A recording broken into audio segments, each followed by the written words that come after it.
वचनं मधुरं चरितं मधुरं वसनं मधुरं वलितं मधुरं चलितं मधुरं भ्रमितं मधुरं मधुराधिपतेरखिलं मधुरं मधुराधिपतेरखिलं मधुरम्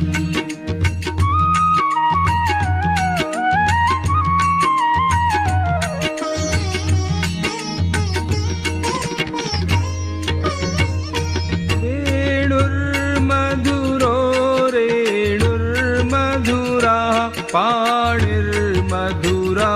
पादौ मधुरौ नृत्यं मधुरं सख्यं मधुरं मधुराधिपतेरखिलं मधुरं मधुराधिपतेरखिलं मधुरम्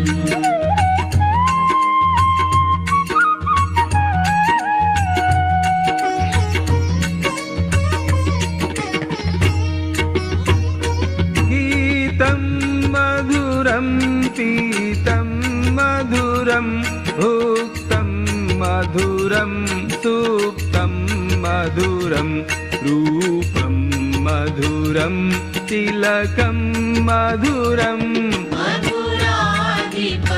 मधुराधिपतेरखिलं मधुरं मधुराधिपतेरखिलं मधुरम्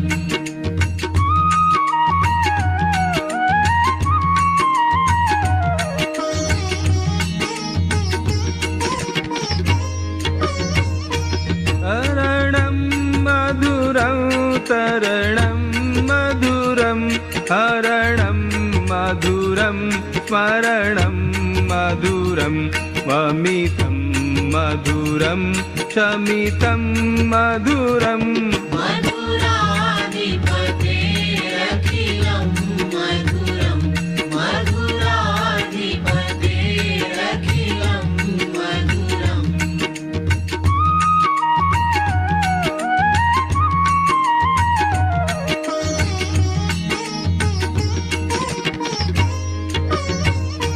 कुञ्जा मधुरा माला मधुरा यमुना मधुरा वीथी मधुरा सलिलं मधुरं कमलं मधुरं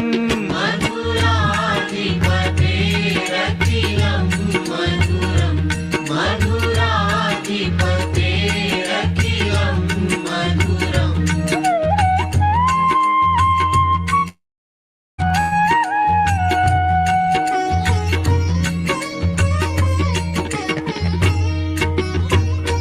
गोपी मधुरा लीला मधुरा युक्तं मधुरं मुक्तं मधुरं दृष्टं मधुरं शिष्टं मधुरं मधुराधिपतेरखिलं मधुरं मधुराधिपतेरखिलं मधुरम्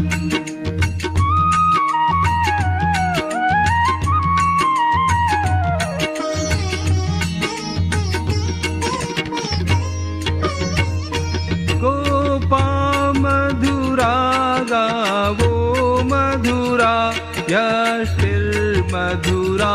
सृष्टिर्मधुरा दलितं मधुरं फलितं मधुरं मधुराधिपतेरखिलं मधुरं मधुराधिपतेरखिलं मधुरं मधुराधिपतेरखिलं मधुरं मधुराधिपतेरखिलं मधुरम्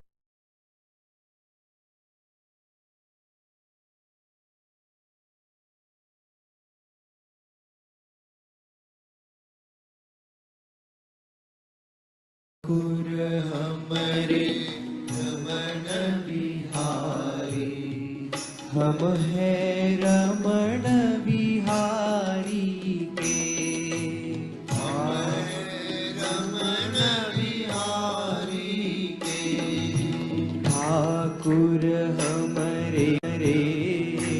रमण बिहारी, हम हैं रमण बिहारी के। ठाकुर हमारे रमण बिहारी, हम हैं रमण बिहारी के। साधु सेवा धर्म हमारा, साधु सेवा धर्म हमारा, साधु सेवा धर्म हमारा, साधु सेवा धर्म हमारा। कामन दुनियादारी से, कामन दुनियादारी से, कामन दुनियादारी से, कामन दुनियादारी से। ठाकुर हमारे रमण बिहारी, हम है रमण बिहारी की। ठाकुर हमारे रमण बिहारी, हम हैं रमण बिहारी के। ठाकुर हमारे रमण बिहारी, हम है रमण बिहारी की। ठाकुर हमारे रमण बिहारी, हम हैं रमण बिहारी के। साधु सेवा धर्म हमारा, साधु सेवा धर्म हमारा, साधु सेवा धर्म हमारा। साधु सेवा धर्म हमारा। कामन दुनियादारी से, कामन दुनियादारी से, कामन दुनियादारी से। कामन दुनियादारी से। ठाकुर हमारे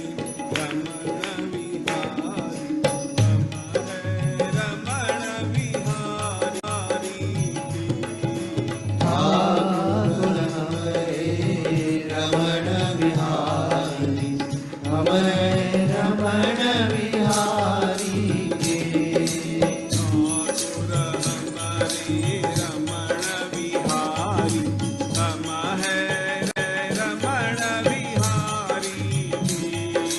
ठाकुर हमारे रमण बिहारी, हम है रमण बिहारी की। ठाकुर हमारे रमण बिहारी, हम हैं रमण बिहारी के।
निज मनु मुकुरु सुधारी बरनऊ रघुबर विमल जसु जोदायक फलचारी बुद्धिहीन तनु जानिके सुमिरौ पवन कुमार बल बुद्धि विद्या देहु मोहि हरहु कलेस विकार।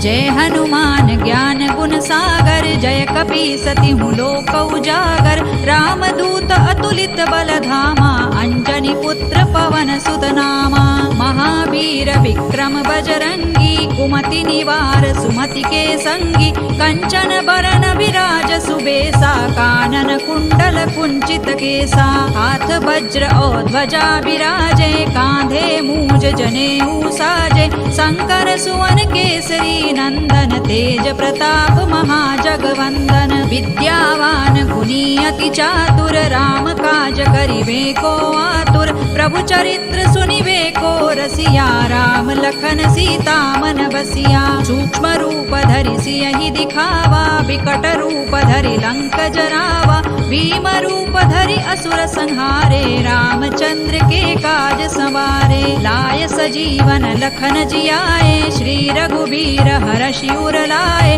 रघुपति कीन्ही बहुत बड़ाई तुम मम प्रिय भरतई सम भाई सहस बदन तुम रोजस गावे अस कहि श्रीपति कंठ लगावे सनकादिक ब्रह्मादि मुनीसा नारद सारद सहित अहिसा जम कुबेर दिक्पाल जहाते कवि कोविद कहि सकै कहाते तुम उपकार सुग्रीवहि कीन्हा राम मिलाय राजपद दीन्हा तुम्हरो मंत्र विभीषण माना लंकेश्वर भय सब जग जाना जुग सहस्र जो जन पर भानु लील्यो ताहि मधुर फल जानू प्रभु मुद्रिका मेलि मुख माही जलधि लांघि गए अचरज नाही दुर्गम काज जगत के जेते सुगम अनुग्रह तुम्हरे तेते राम दुआरे तुम रखवारे होत न आज्ञा बिनु पैसारे सब सुख लहै तुम्हारी सरना तुम रक्षक काहू को डरना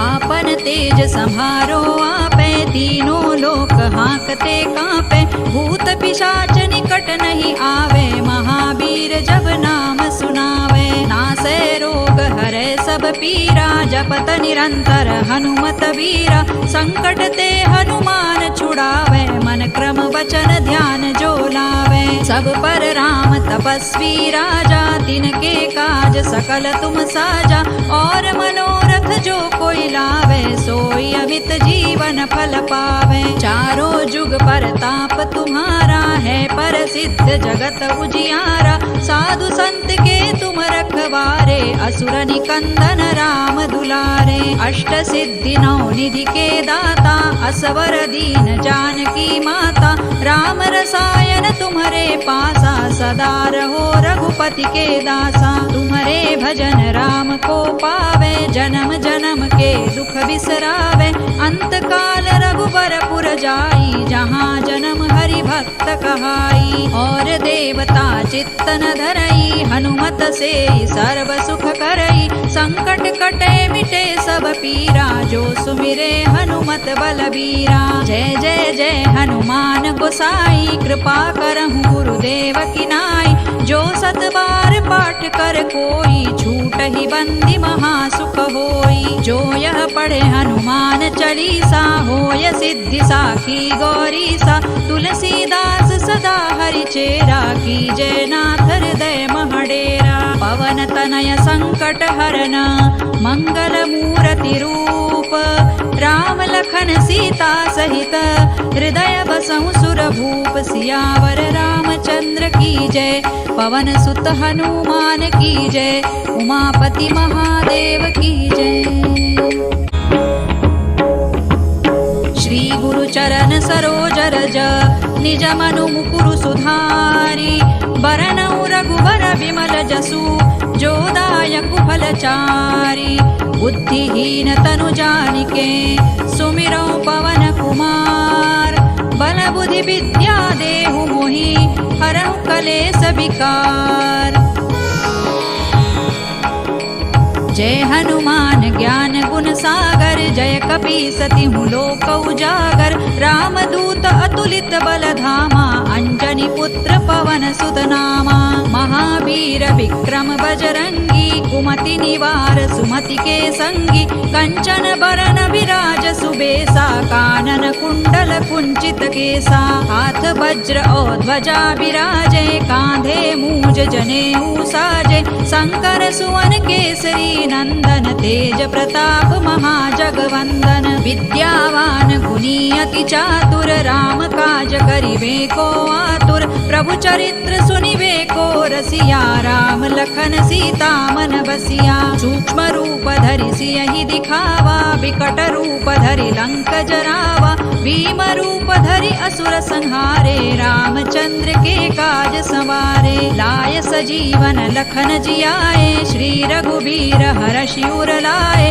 रघुपति कीन्ही बहुत बड़ाई तुम मम प्रिय भरतहि सम भाई सहस बदन तुम रोजस गावे अस कहि श्रीपति कंठ लगावे सनकादिक ब्रह्मादि मुनीसा नारद सारद सहित अहिसा जम कुबेर दिक्पाल जहाते कवि कोविद कहि सकै कहाते तुम उपकार सुग्रीवहि कीन्हा राम मिलाय राजपद दीन्हा तुम्हरो मंत्र विभीषण माना लंकेश्वर भय सब जग जाना जुग सहस्र जो जन पर भानु लील्योताहि मधुर फल जानू प्रभु मुद्रिका मेलि मुख माही जलधि लांघि गए अचरज नाही दुर्गम काज जगत के जेते सुगम अनुग्रह तुम्हरे तेते राम दुआरे तुम रखवारे होत न आज्ञा बिनु पैसारे सब सुख लहै तुम्हारी सरना तुम रक्षक काहू को डरना आपन तेज सम्हारो आपे तीनों लोक हांकते कांपे भूत पिशाच निकट नहीं आवे महावीर जब नाम सुनावे नासै रोग हरै सब पीरा जपत निरंतर हनुमत वीरा संकट ते हनुमान छुड़ावे मन क्रम वचन ध्यान जो लावे सब पर राम तपस्वी राजा तिनके काज सकल तुम साजा और मनोरथ जो कोई लावे सोई अमित जीवन फल पावे चारों जुग परताप तुम्हारा है प्रसिद्ध जगत उजियारा साधु संत के तुम रखवारे असुर निकंदन राम दुलारे अष्ट सिद्धि नौ निधि के दाता असवर दीन जानकी माता राम रसायन तुम्हारे पासा सदा रहो रघुपति के दासा तुम्हारे भजन राम को पावे जन्म जन्म के दुख बिसरावे अंत काल रघुबर पुर जाई जहाँ जन्म हरि भक्त कहाई और देवता चित्तन धरई हनुमत से सर्व सुख करई संकट कटे मिटे सब पीरा जो सुमिरे हनुमत बलबीरा जय जय जय हनुमान गोसाई कृपा करहु गुरुदेव की नाई जो सत बार पाठ कर कोई छूट ही बंदी महासुख होई जो यह पढ़े हनुमान चालीसा होय सिद्धि साखी गौरीसा तुलसीदास सदा हरि चेरा की जय नाथ हृदय महडेरा पवन तनय संकट हरन मंगल मूर्ति रूप राम लखन सीता सहित हृदय बसहु सुर भूप सियावर रामचंद्र की जय पवन सुत हनुमान की जय उमापति महादेव की जय। जय Shri Krishna. Shri Krishna Vande Jagadgurum. Om Shri Gurubhyo Namaha. We are indeed fortunate to be learning Śrīmad-Bhagavadgītā, a universal and divinely bestowed scripture through Geeta Pariwar. This organization itself is a gift from the Almighty. It is the vision and creation of our Paramapujya Guru Govind Dev Giriji Maharaj. In addition to learning Śrīmad-Bhagavadgītā's recitation, these Vivechan sessions not only deepen our understanding of the Gita, but also empower us to live its teachings, transforming our lives. Today we are having the second interpretation session on the 13th Adhyaya, Kshetra Kshetrajna Vibhaga Yoga. There's a beautiful saying, Daiva Yogat Bhavati Sarvam, that is, everything happens by divine will. So let us pray to the Bhagavan and seek the blessings. To recite the Prarthana, we have Srimati Vidhi Israni ji with us. Vidhi ji is from Mumbai. Her hobbies include reading, associated with Geeta Pariwar since May 2021. Didi ji has already completed a level 4 learning 2 times, and she's serving as a tech star and also as a trainer. Vidhi ji Didi, Jai Shri Krishna. We request you to recite the prayer. Jai Shri Krishna. Jai Shri Krishna. Jai Shri Krishna Didi. Vasudevasutam devam Kamsachanuramardanam Devaki Paramanandam Krishnam Vande Jagadgurum Krishnam Vande Jagadgurum. Jai Shri Krishna. Jai Shri Krishna. Thank you, Vidhi ji Didi, for the beautiful prayer.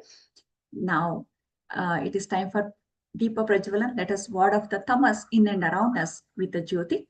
Deepa Jyotif Parabrahma, Deepa Jyotir Janardanaha, Deepo Haratu Me Papam, Deepa Jyotir Namostute. We have Srimati Amisha Thakurji with us to light the lamp. Amisha ji is from Mumbai. She is the founding manager of an NGO associated with Geeta Pariwar since March 2024. Didi ji has completed L4 and Geeta learning and cleared Pathak exam as well. She is currently offering Seva as a co-trainer. We request Amisha ji Didi to do the Deepa Prajvalan. निषिद्धैरप्येभिर्लुलितमकरन्दो मधुकरैः करैरिन्दोरन्तश्छुरित इव सम्भिन्नमुकुलः विधत्तां सिद्धिन्नो नयनसुभगामस्य सदसः प्रकीर्णः पुष्पाणां हरिचरणयोरञ्जलिरयम् शरदिन्दुनिभां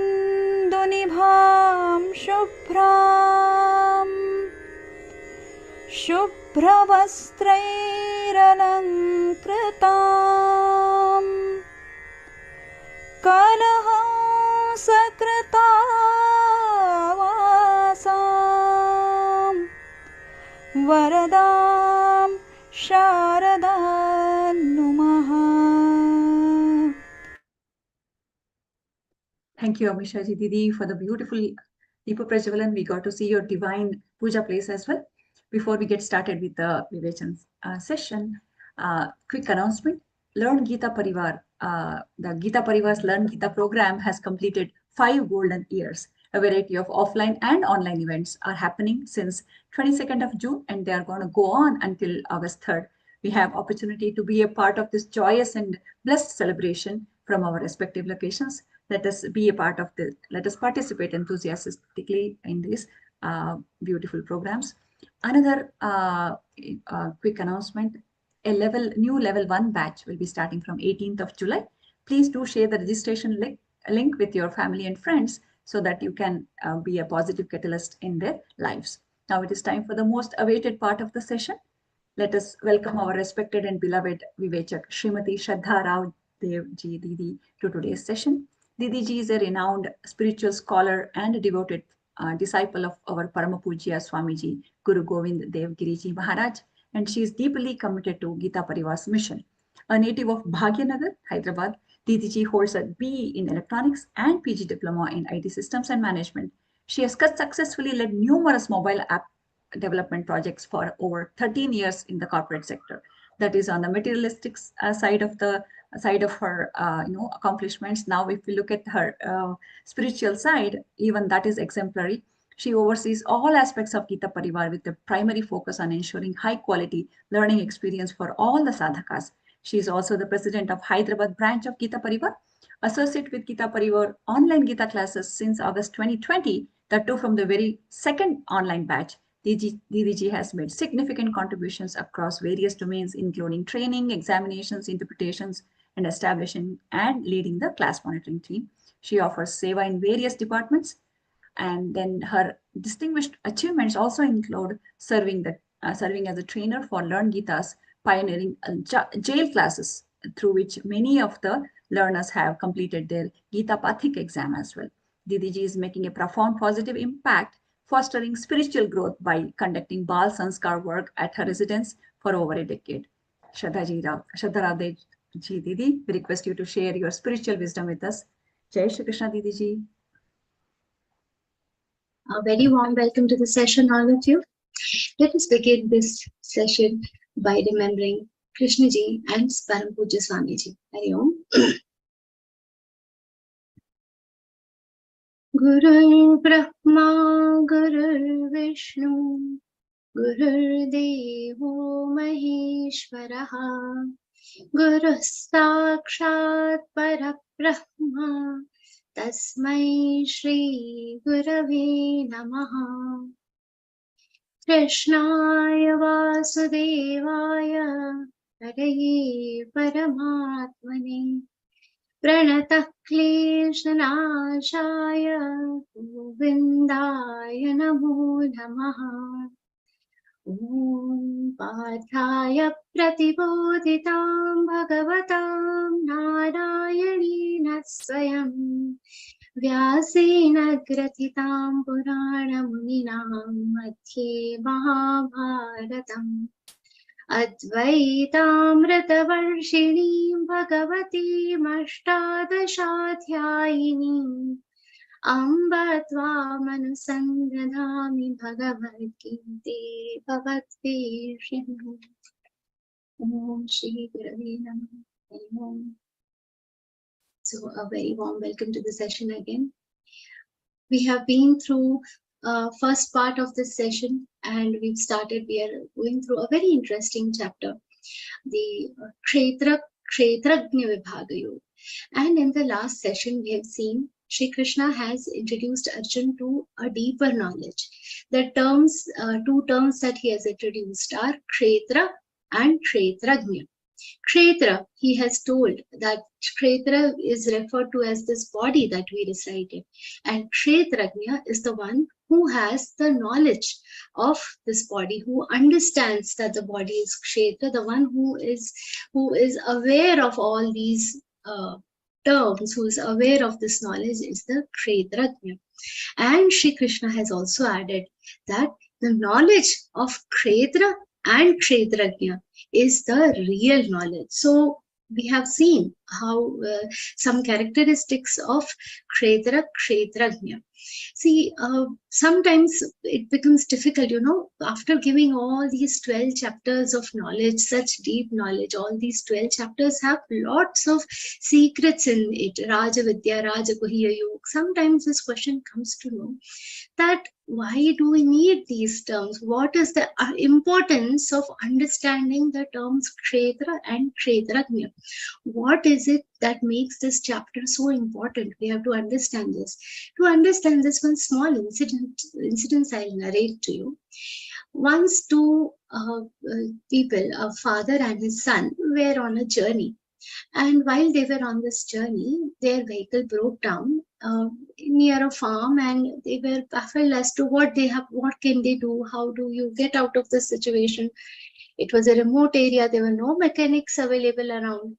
So they were wondering, what can I do in this situation? And while they were trying to figure out what was wrong with the vehicle and fix it, they noticed that a person was working in the farm. They requested him, can you please see? See, he said, there is no mechanic available nearby. I have very limited little knowledge about the vehicles. Let me see what can be done. He opened the bonnet of the car and just looked around, observed the machine for some time. And he had a hammer in his hand. At one place, he just knocked with the hammer, a stroke he gave with the hammer. And when he did that, he said, okay, after this, please try to turn on the vehicle. They tried and it worked. They're very happy. So he said, okay, they asked him, how much should we pay you for this? So he said, pay me 500 rupees. Now these people are like, just for putting one stroke, just for one stroke of hammer, you'll charge us 500 rupees. You'll take advantage of our situation. He said, no, for just the stroke, only 100 rupees. But where to put that stroke, for the knowledge of that, I'm charging you 400 rupees. So where do we have to strike the right note to attain Shri Bhagavan? Where do we have to strike the right chord so that our bhakti gives us its fruits. The understanding of that comes from Kshetra, Kshetrajna, from the knowledge of this Kshetra and Kshetrajna.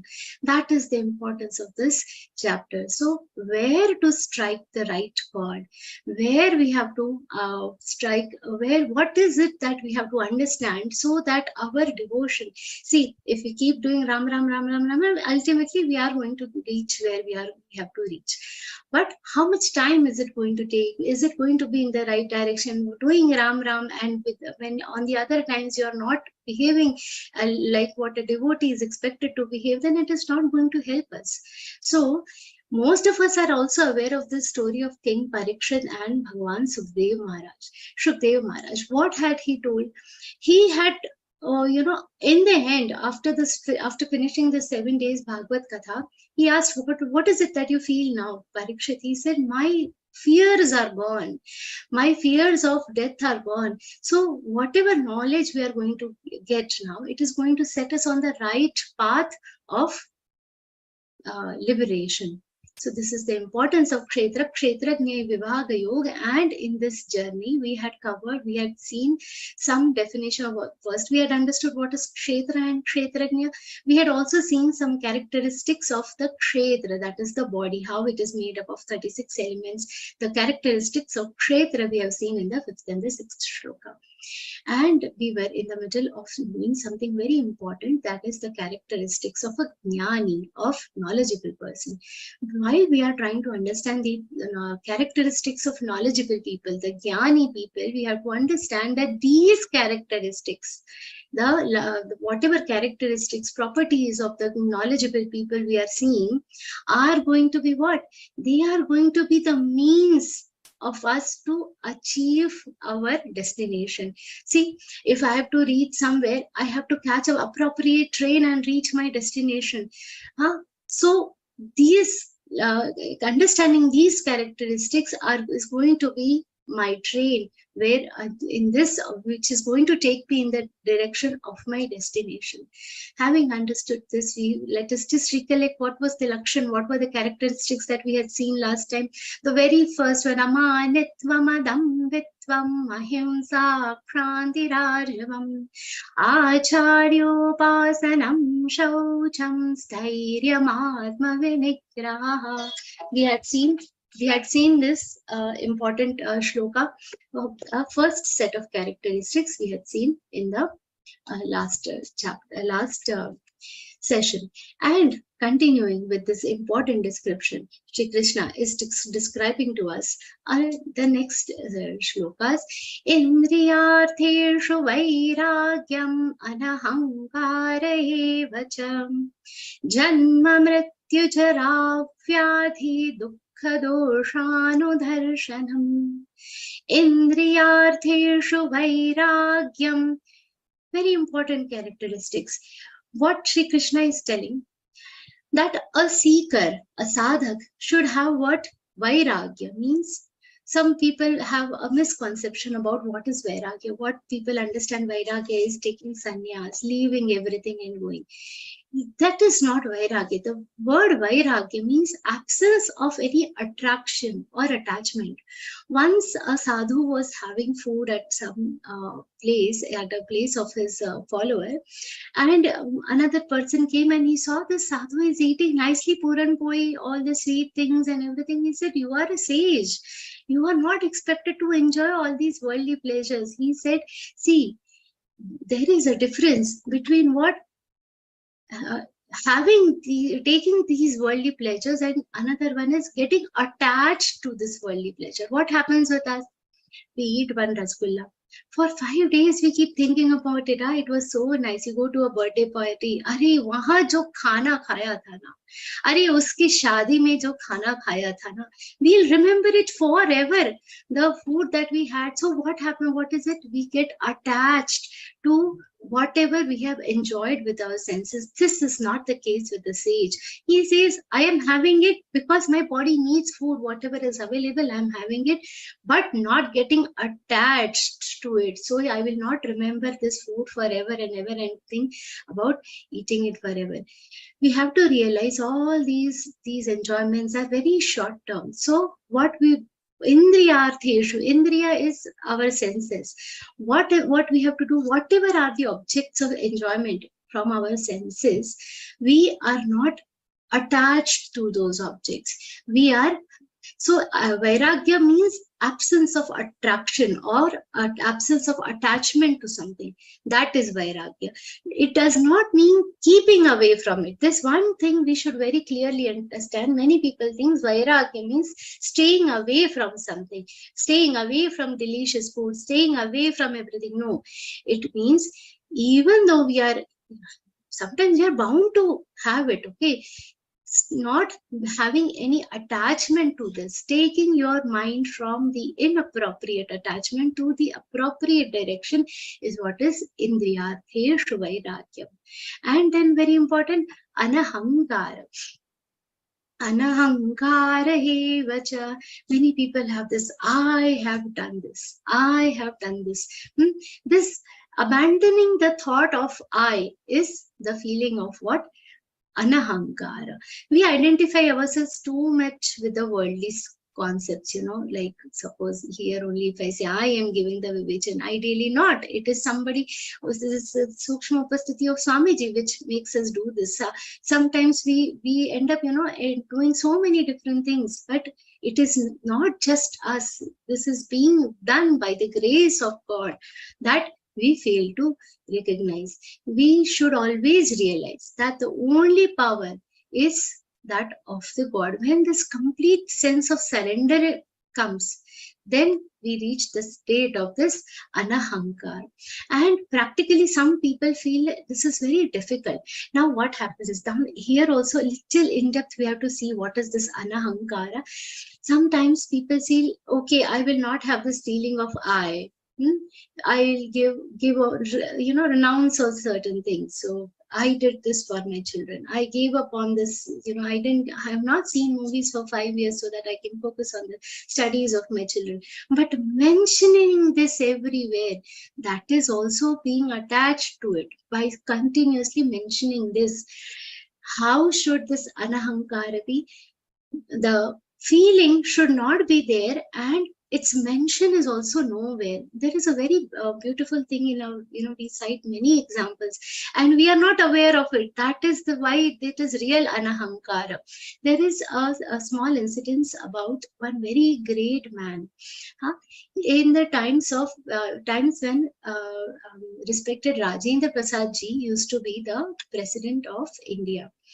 At that time, once he wrote a letter to a great person, and he wrote down to him that I want you to, I want you to consider this. We are selecting you as a candidate for Bharat Ratna. See, such a important award. We have selected you for this position of Bharat Ratna, and we want to give this award to you. This great person wrote back to him saying, I am not qualified for this. Whatever I have done so far is not for this, is not to get any awards. Whatever I have done, it is something that I have got from Ishwar, from God, and I have just returned back the seva to him. There is nothing that belongs to me.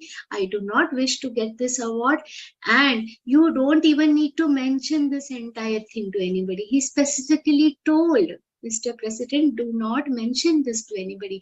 And because he didn't want it to be known, we also don't know in our history books nowhere this is written. This great person was Hanuman Prasad Ji Poddar. If you Google about him, if you read about his great work, you will be very surprised of what an educated, what a knowledgeable, intellectual personality he was.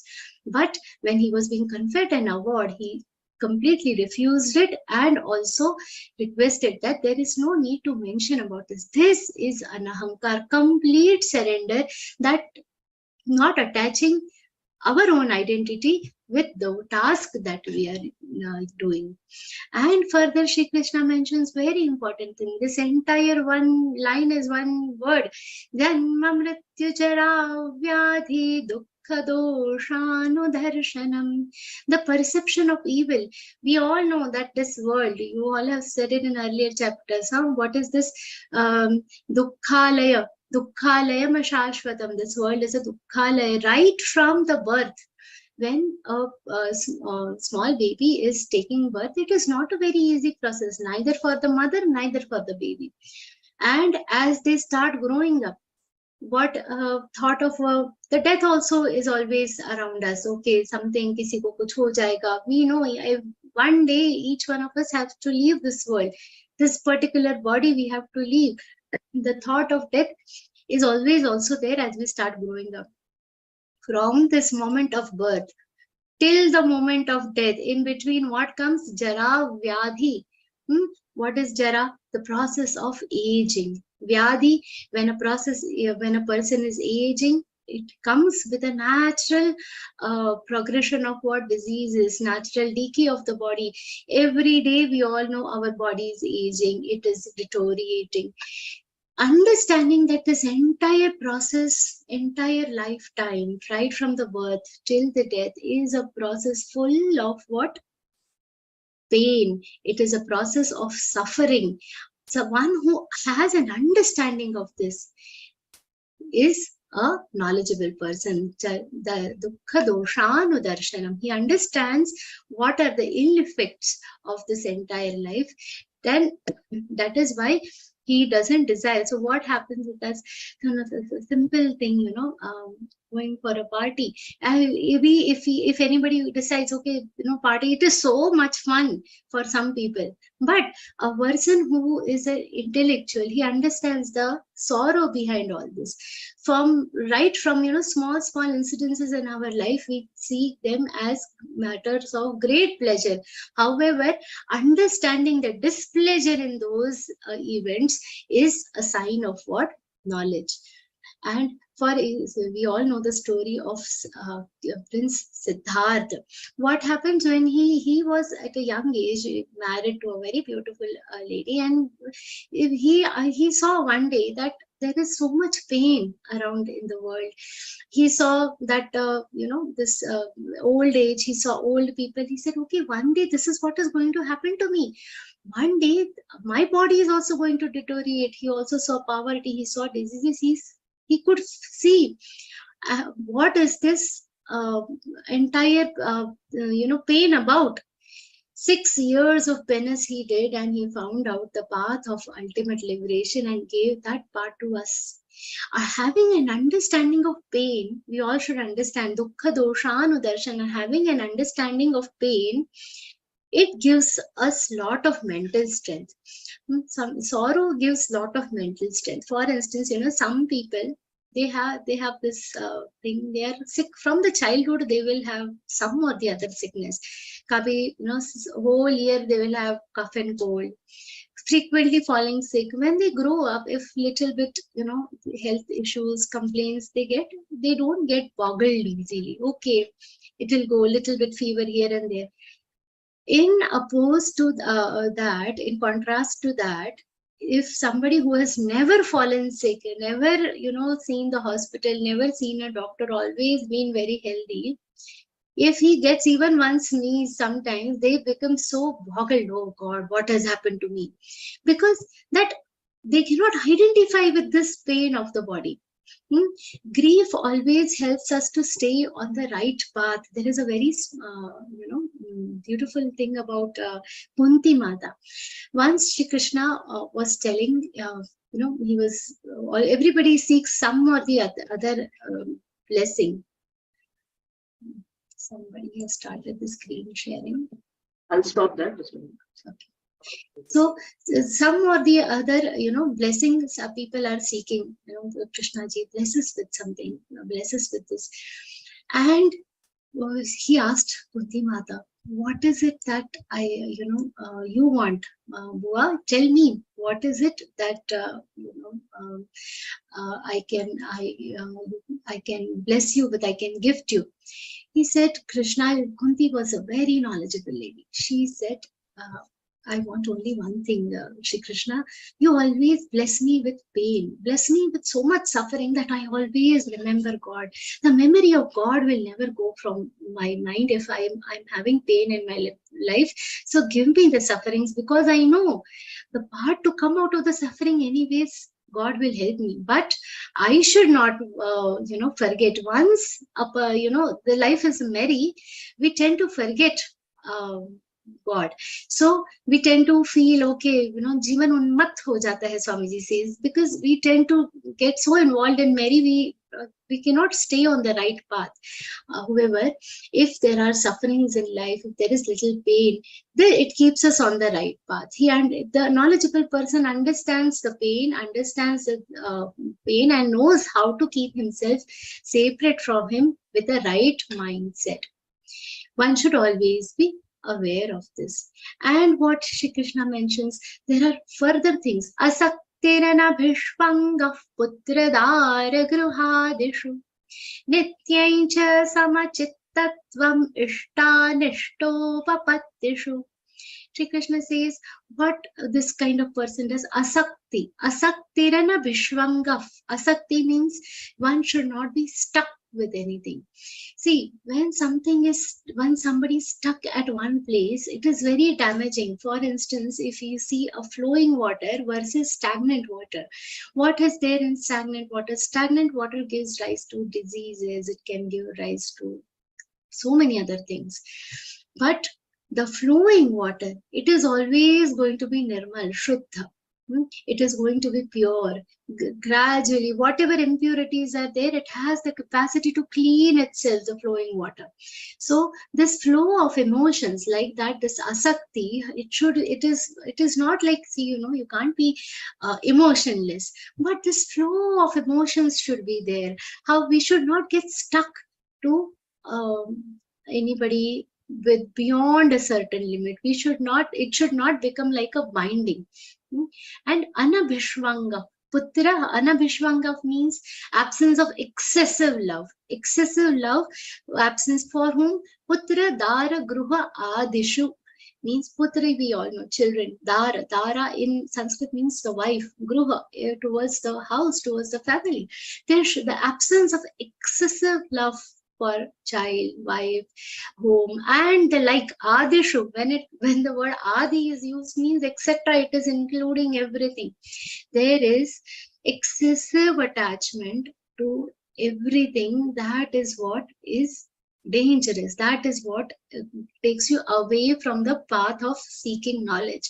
Shri Krishna says that this absence of excessive love for these things is what important characteristic of a knowledgeable person, and this our other sages have also reinforced. Dattatreya, Bhagwan Dattatreya has mentioned, he has learned from a story of a pigeon. There is a mention about him learning this asakti, detachment, staying away from this, not being stuck in this love. He says he has learned from the story of a pigeon. Once he saw that there was a net put on the ground, and then these smaller size pigeons, they came and they got stuck in the net. When the mother pigeon came, she saw that her small children are stuck. She had a lot of sorrow, and she, in the time, my children are going, she also went and got stuck in this net. When the father pigeon came, he also saw and said, oh, my wife is not there, my children are not there. He also went and stood in this net. Without them, I cannot live. He also went and stuck in the net. And now this person who was catching all the birds, he didn't take away the net once this baby were stuck. He knew that the others are going to follow, and he will get a big, group of birds captured. So he also waited for the mothers and then the father pigeons to come and get stuck in the net. From this example, he got understood. See, this is the problem with asakti. Now, then he thought whether what the parents did, was it correct? What should be our line of action? We should be attached. We should help our family, but not get stuck. That, if they are not there, we'll also go. Tum nahi to main bhi nahi. No, the life is important. Some, suppose God forbid this should not happen with anybody. But if us, somebody's son, daughter have encountered an accident, and seeing that the father is just so attached that instead of doing, he also feels so helpless. He suffers a heart attack and gone. What is the use? No, if you see something like this, you should be aware of the duties, not get into that delusion of how your life will be without them, but act. Save the child, rush to the hospital, save, and do your best. So see, these are very minimal examples, and only for the sake of distinction I'm telling. But what the question, what we are trying to understand here is the difference between moha and prema. That is the difference between delusion and enchantment and love. What is the difference between these two? We should be clear and then inculcate these two values within us. And this moha, it is not like, now I gave an example of an accident. It is, in one go, the death has happened. But most of the time, this process of deterioration by moha, by the enchantment or delusion, is not one stroke process. It happens in a gradual way. It is a step by step thing. How it happens? A child is growing. What is going to happen now? Next, will my job be there? Will I get sufficient money? How will I bring up my children? How will my daughter-in-law be? How will so and so forth? Eternally, these things keep going on. And then what happens? Gradually, this moha is going to take you away from the path of knowledge. So what we have to understand, there should not be any slack in our duty. We should follow all our duties while living in this body. We have to follow all our duties, but the excess, but the attachment which will lead to the failure should be avoided. And in the process of living, in the process of following our duties, what is always going to happen? There are going to be some favorable things. Some are going to be unfavorable things. In these situations, Shri Krishna says, the knowledgeable people do what? Samachittatva mishtanishtopapatteshu. In the painful events, in the pleasurable events, ishta and anishta.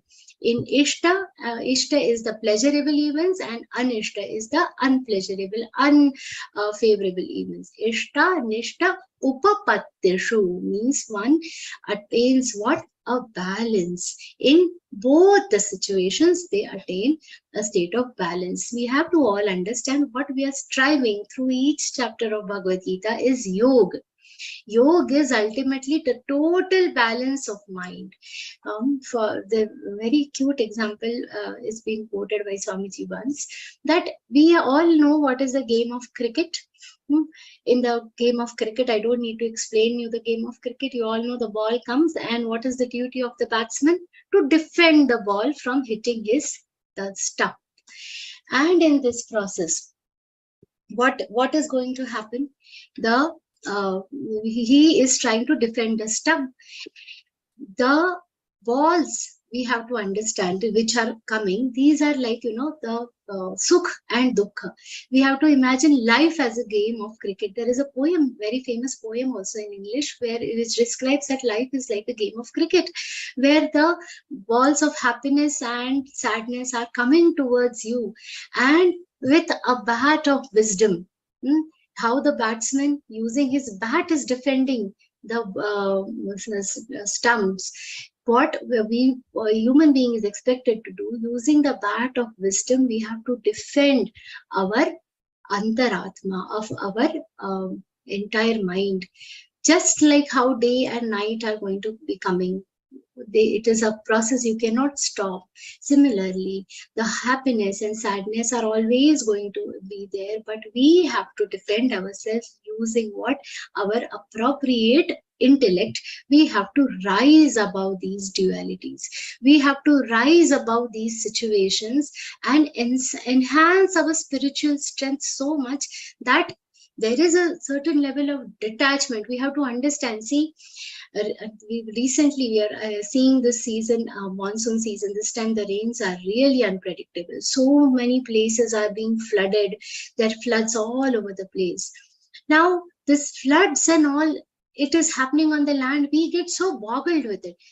There is flood, there is no flood, rains and no rains. Imagine yourself in an ocean. In the ocean, what is this concept of flood? There is no concept of flood. The water is everywhere.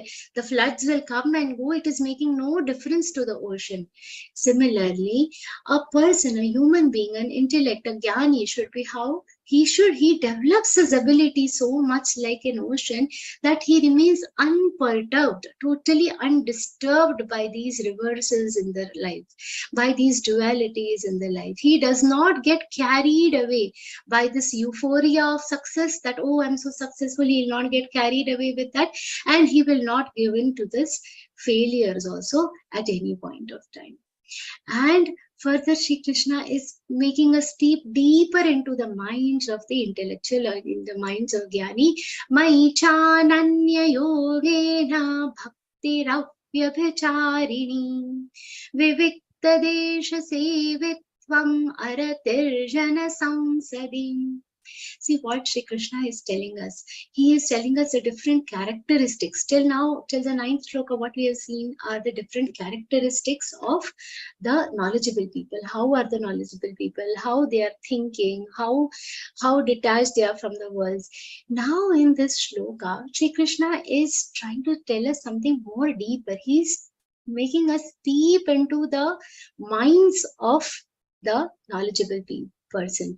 He has explained all the characteristics. Now, how is the mind of this knowledgeable person? How is the internal state of this mind? That Shri Krishna is explaining in this particular shloka. His mind is what? Very important thing he has told. His mind is continuously stuck into what? One penultimate power, that is the God. He is single-mindedly thinking about what? About God, about the supreme power, the ultimate power. Very important, two adjectives we should always remember. Two adjectives Shri Krishna has used here. Maichananya yogena bhaktirapyabhacharini. About two things he is telling, two thoughts he should always have. Two adjectives that he has used is ananya yogena and avyabhacharini bhakti. Two things he has told about the bhakti, about the devotion that these knowledgeable people have. Ananya yogena. Ananya means unique, which is matchless, completely incomparable to anything. That is Ananya. Yogena, we all know, yoga is union with the God. So they have an incomparable union with the God. Once connected to God, sometimes this thought will come, now that they are connected to God. What is this Ananya Yogena again? Ananya Yogena, continuously they are connected to God. Like Jnaneshwar Maharaj gives this very beautiful example at multiple places. This helps us understand devotion in a very good way. That bhakti is not a destination. It is a journey of, remaining favorite of God.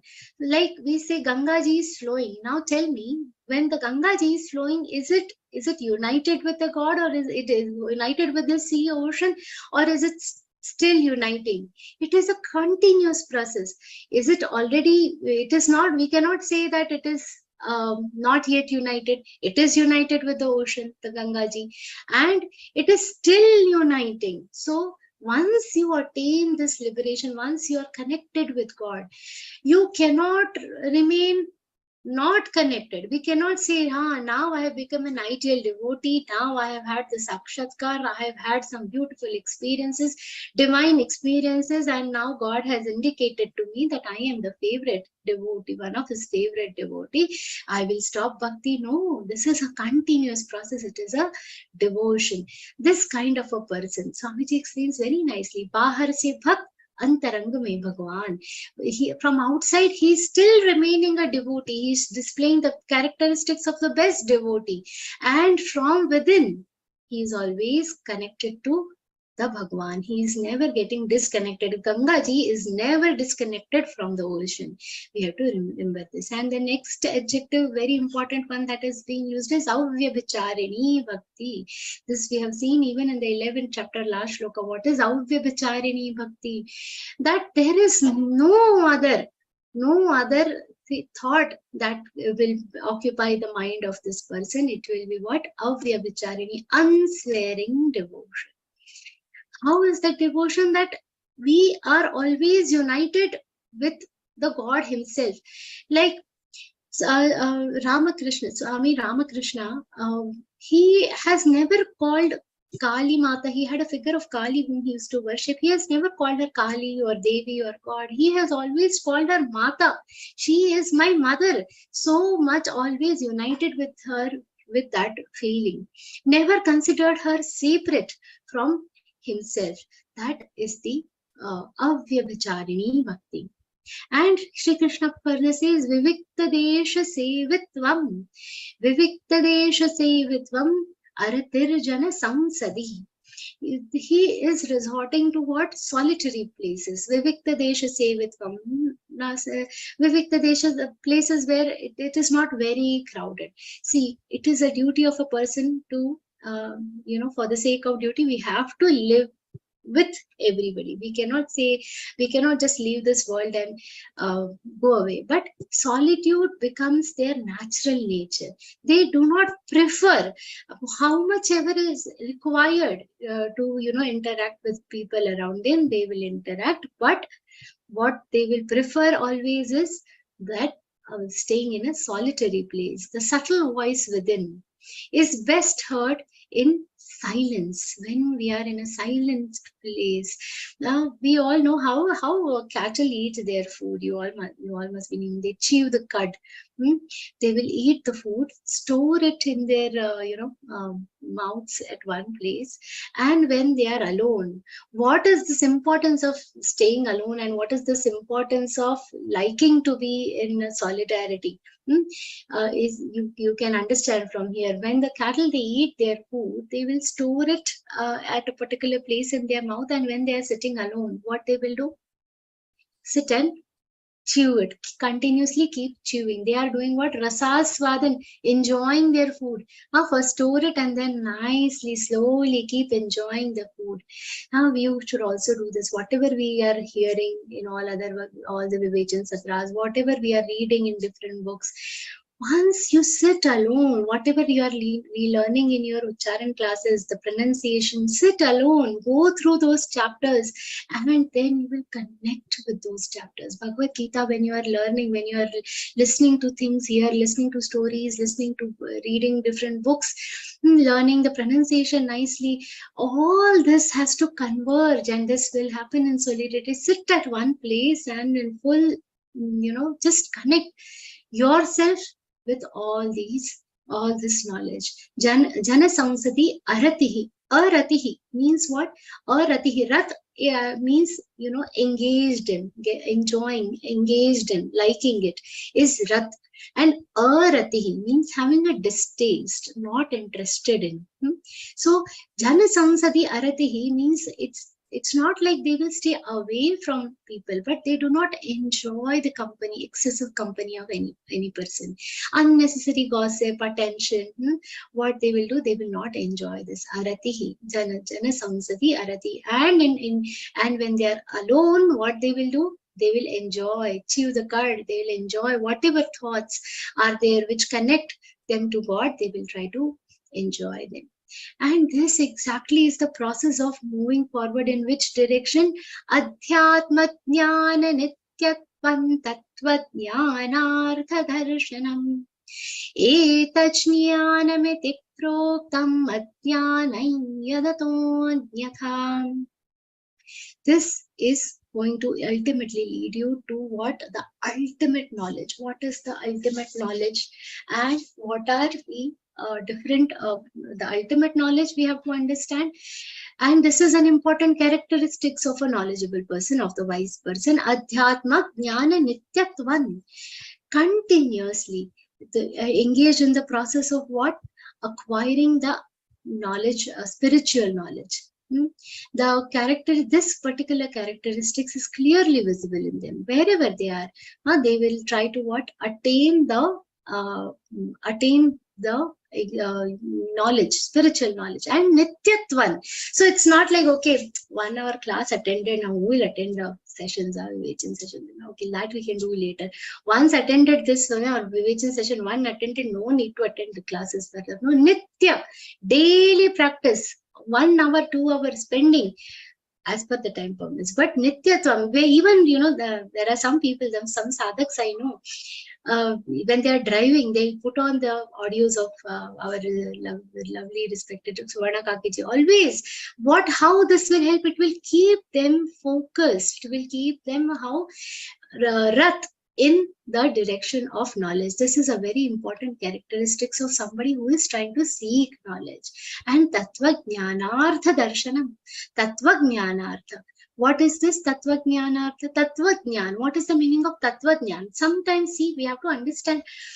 They're both terms sound so similar. Adhyatma jnan, two types of knowledge Shri Krishna is speaking about here. 2 types of knowledge he has said. Adhyatma jnan and tattva jnan. As a seeker of Bhagavad Gita, we should know what is the difference between Adhyatma jnan and tattva jnan. Adhyatma jnan is the knowledge of self. Who am I? Where have I come from? Where am I going to go? What is going to happen to me after the death? What is how is my journey going to be ahead? How do I reach where I want to reach? Adhyatma jnana, that is knowledge of self. And tattva jnana, knowledge of the surroundings, that is tattva jnana. How is this world origin? How this world has come into origin?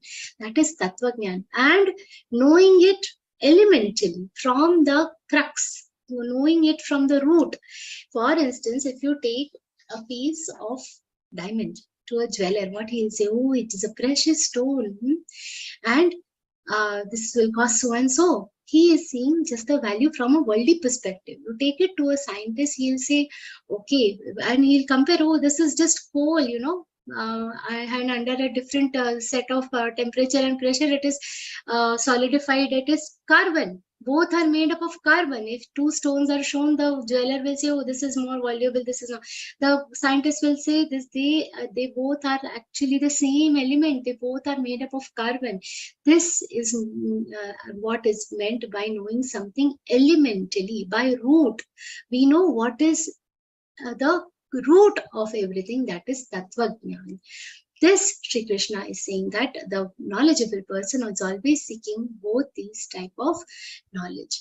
And what Shri Krishna says, etach jnanamiti proktam yad proktam adhyanan yadato nyatha. Whatever these characteristics I told you from the 7th shloka till now he didn't say the shlokas, okay, this is for your understanding. From the 7th shloka till 11th shloka, whatever characteristics I have told you, etach jnanamiti proktam, this is called a knowledge, this is jnan, and whatever is not covered in these.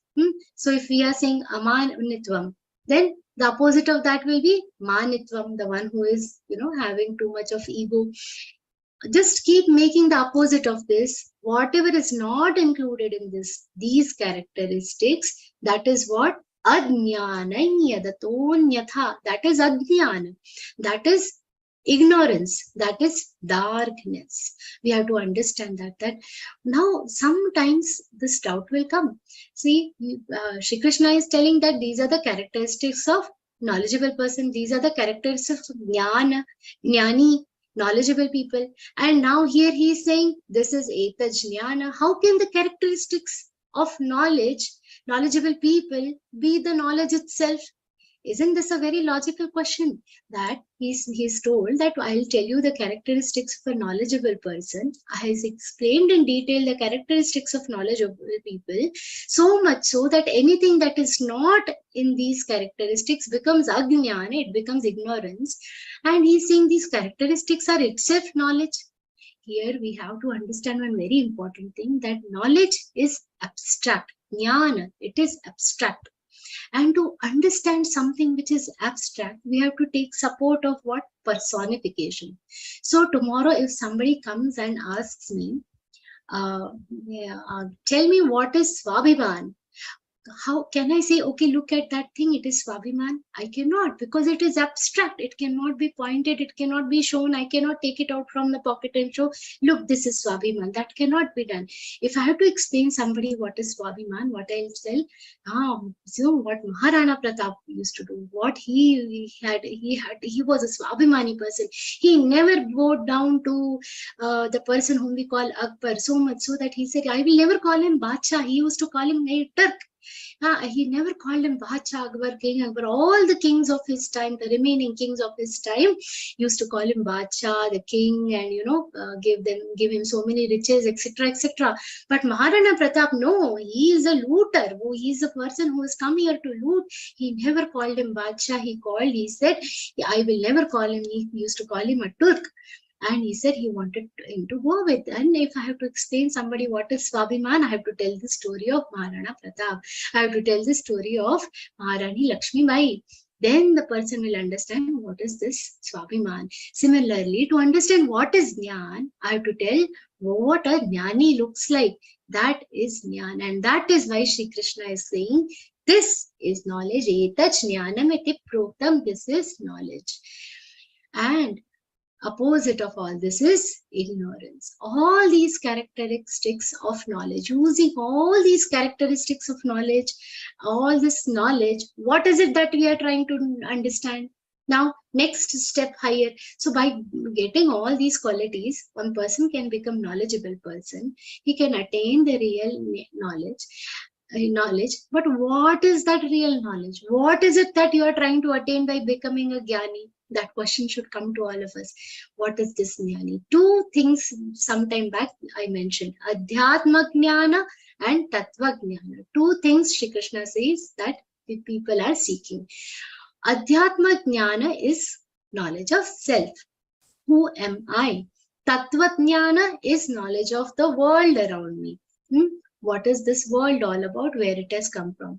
The knowledge where these two are converging, where the Adhyatma Jnana and Tattva Jnana, where these two converge at one place, and that one place is called Jnana. Jnana in Sanskrit means something that is worthy of knowing. We all know drinking, milk, water, sharbat, all these. They are called what? In Hindi, in Sanskrit, everywhere, we call them peya. Peya means something that is worthy of drinking, which is eligible to be drunk, which is worthy of drinking. Like that, whatever is eligible to be known, what is it that should be known is Jnana. And what is this Jnana? Jnana is that one place where Adhyatma Jnana and Tattva Jnana both are converging into one place. That Jnana, it is also the Brahma. This is what is the ultimate thing worthy of knowing. This entire, in Marathi we have a word, khatatop.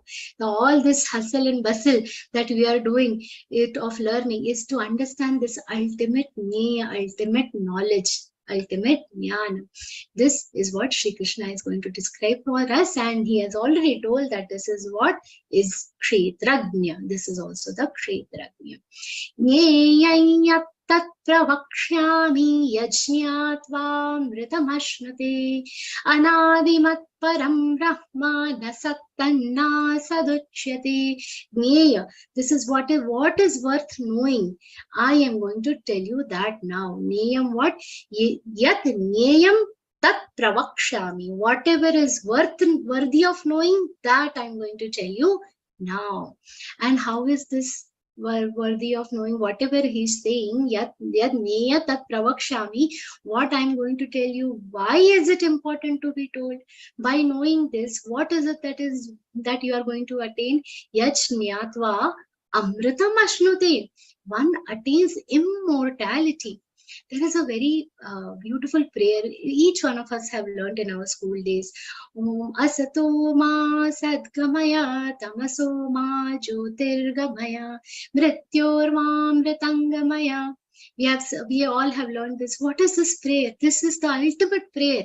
Asato ma sadgamaya. From asat, take me to sat. So from what is not manifested asat, you have to take me to what is the truth. We all are living in the world which is Maya. We all know it is not the reality. From this unreal, take me to the real. From tamasoma jyotirgamaya, from darkness, take me to what? Light. Now from darkness to light, it doesn't mean the darkness and light, like from night take me to the day, okay? It means from ignorance, take me to knowledge. And mrityorma amritangamaya, take me to, from the death, take me to Amrit. Now this literally translates into what? From death, take me to immortality. But this is not that Amrit which the gods drank to become, Amar, or, they conquered death. No, not that nectar. Here what we are talking about is this Amritam Ashnute. This Amrita is what is being seeked in this prayer. Mrityorma Amritangamaya. This what it is actually.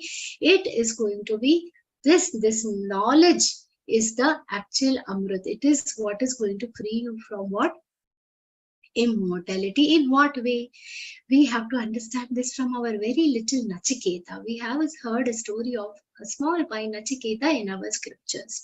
What Nachiketa did, he was sent to a young god, and he said, I want to know what is that is left after death. I want to know that. Now Yam saw this small 80-year-old boy, what, he wants to know about Atma and all this. He gave him lot of temptations. I'll give you long life. I'll give you horses. I'll make you king for as many years as you want. I'll keep you young forever. You will never become old. All these types of boon I can give you, Nachiketa. You tell me what you want. Nachiketa said, no matter what you will give me, but one day ultimately I have to die. That you cannot, control. One day you are saying that I'll give you a long life, a prosperous life, but that means long life ultimately is going to have that full stop. Somewhere it is also going to end. No matter what I do, I have to undergo this process of death. So why don't I just understand that one element, after knowing which the death itself will not have any meaning to me. This is the same thing what Shukdev Maharaj has preached in what Śrīmad-Bhagavadgītā to King Parikshit for 7 days. This is what I want to understand. The Jnaya is this. This is the Amrit that this Jnaya is going to ultimately give us. And what are the characteristics of this Jnaya? This penultimate knowledge is Anadimat Param Brahma. Nasattanna saduchyate. Anadimat Param Brahma. How is this Anadi? Anadi means there is no point about thinking about what is the beginning, what is the end of this. There is no starting, no ending. Anadimat Para. This Tat Anadimat Param Brahma. Param means it is the prime. There is nothing beyond it. This entire universe is emerging from it. And ultimately, after establishing itself in him, this entire universe is again merging back into him. It is Anadimat. And in this entire process, he remains unchanged. He is the eternal Param Brahma. Param Brahma means there is nothing more superior to him, nothing more extensive than him, nothing more pure. It is eternal. It is pure. This is Param Brahma. And Nasat na asat uchyate. Nasat tanna saduchyate. It means Nasat na asat uchyate. Means it cannot be said to be non-existence, and it cannot be said to be existing also. This is a very relative term. We cannot say that we cannot deny its presence. It is there. But we cannot deny that it is not existing also. Suppose in the air, if we see the air around us and you ask a child, do you see water anywhere? And the child will say, no, there is no water, it is dry air. But we know from our knowledge that there is water in the form of water vapor everywhere around us. We cannot deny the presence of water vapor in the air around us. It is there. We cannot deny it. And we cannot either just prove it just by saying, we cannot prove it, but it is existent and non-existent at the same time. They have these terms, existence and non-existence, become relative to each other, relative of each other, basically, after a certain point of time. So suppose I say now in this part of the world where I am now, it is night. In the other side of the surface of this earth, there is day. Now, so this night and day, they are relative because it is facing the sun. So there it is day, here it is night. But if you think about it from if you think about it from the surface of sun, we cannot say there is day or night. There is no concept of day and night there. Everything is day. You cannot even say it is day because there is no night. If there is no night, the question of day doesn't arise, isn't it? So there is no concept of day. These are relative terms, these Sat and Asat. It is for what? Our understanding.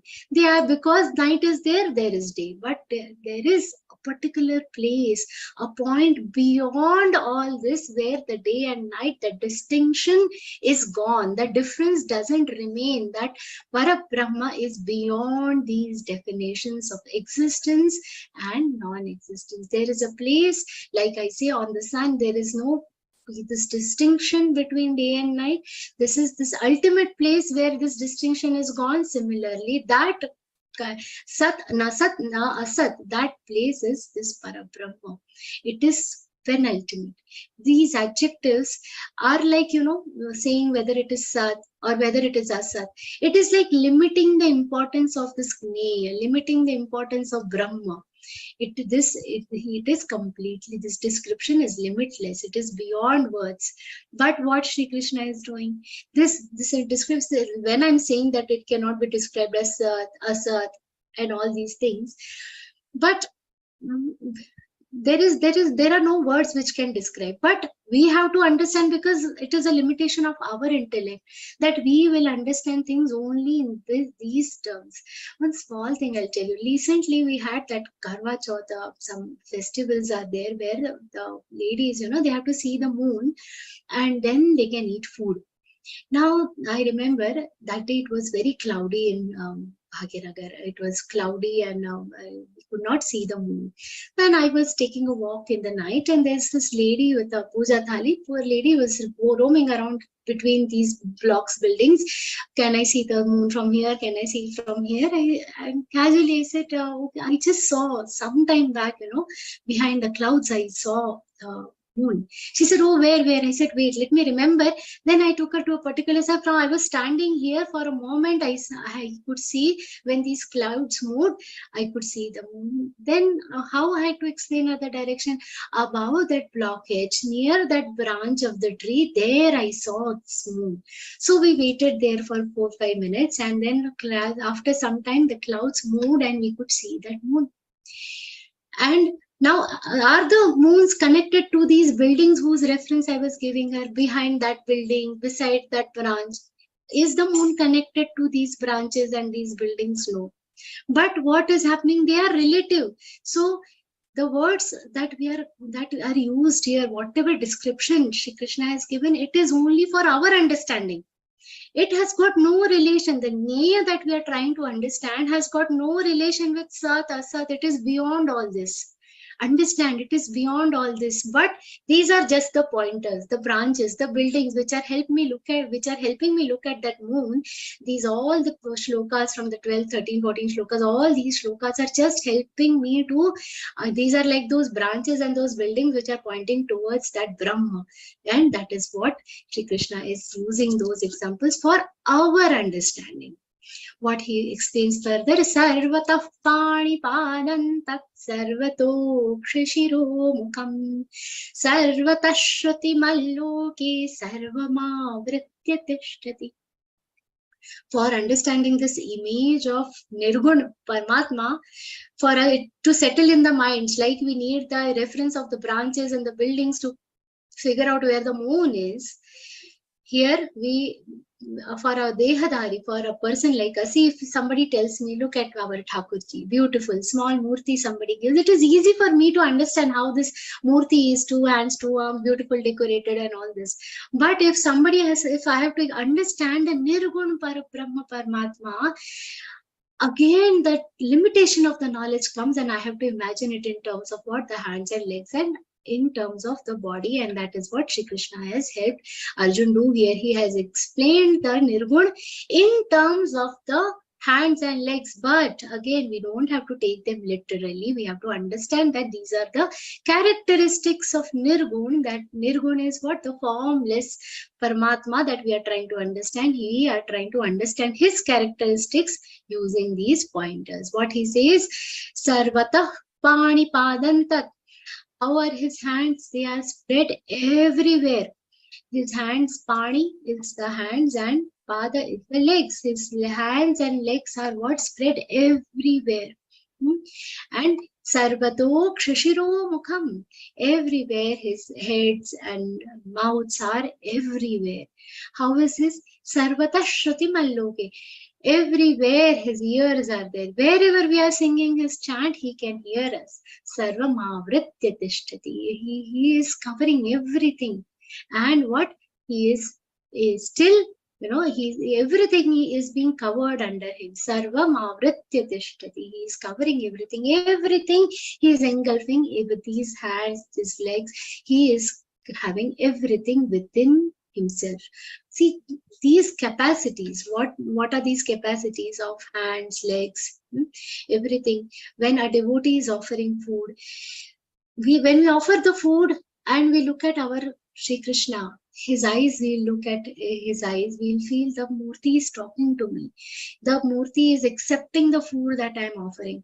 The Murti is doing, when we are saying the work is being done by this Parampita Brahmatma, we are imagining his hands are everywhere.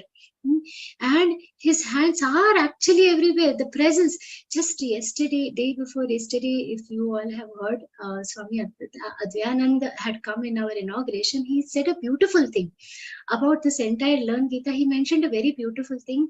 He said, just like how Vishwarup Darshan we have seen, and I see that we say that the Parabrahma Paramatma, his hands are operating everywhere by the meal. Just like that, this Learngeeta, when I see the way it is spreading, it is as if the hands are his hands. He is, entering our hands and getting all these things done. Sarvatah Pani Padantan, what else it is?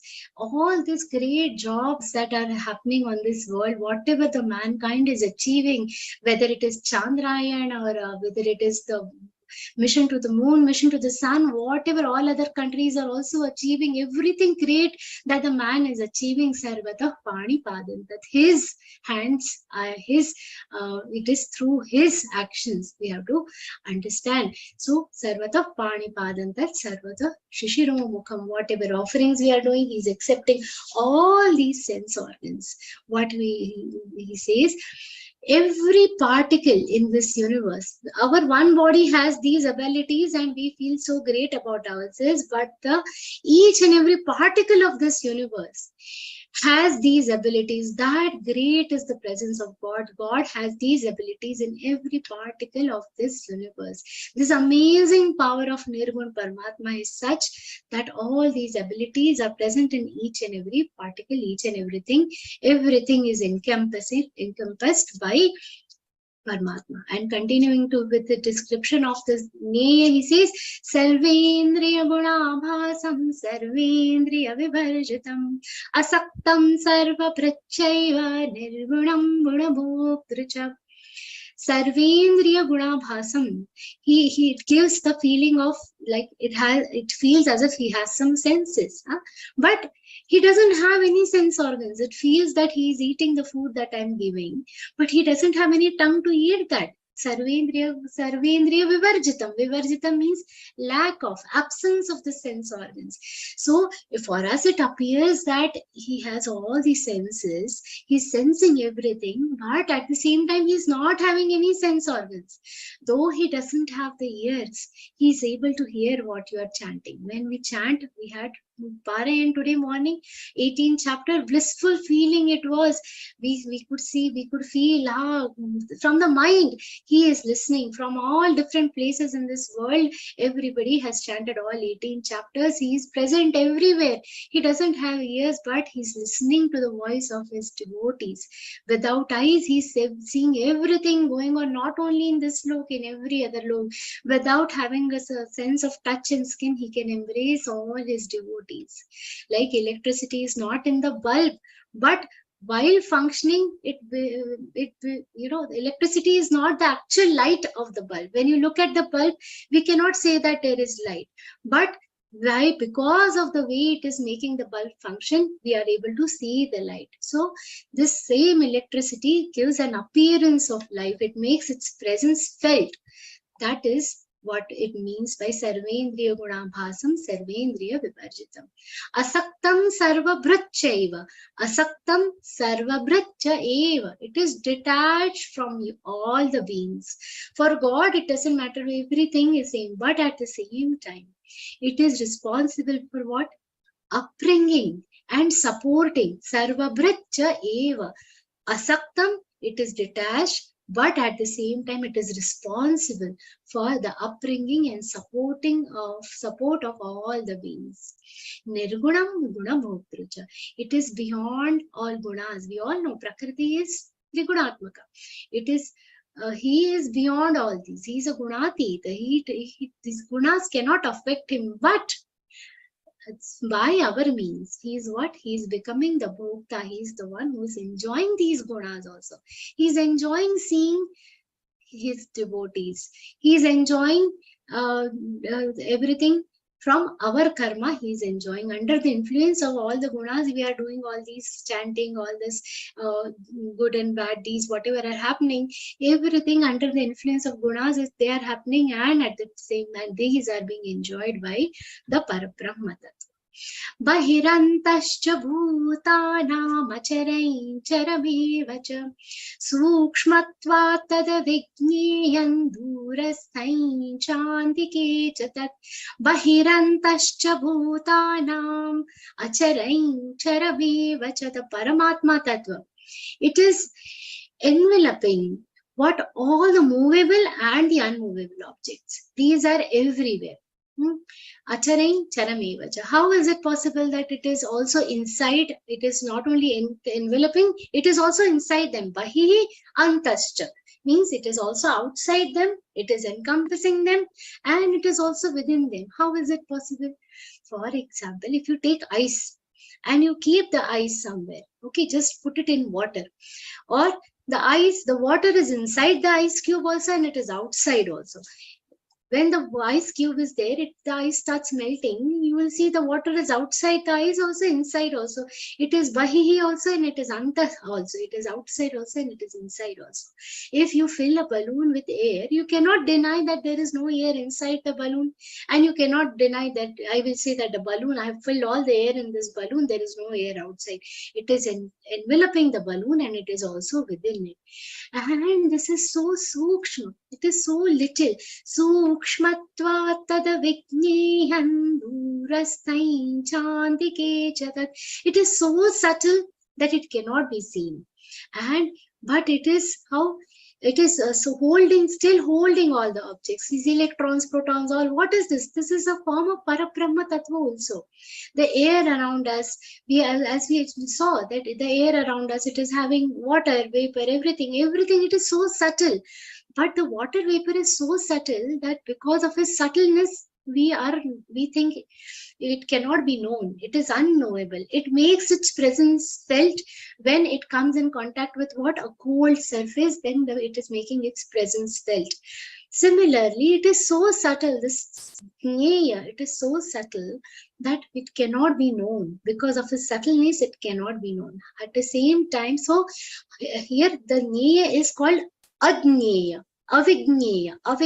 So something that is how one question should come, that what it is worthy knowing, it is jnaya. And here Shri Krishna says it is avigneya. It cannot be known. It is confusing, isn't it?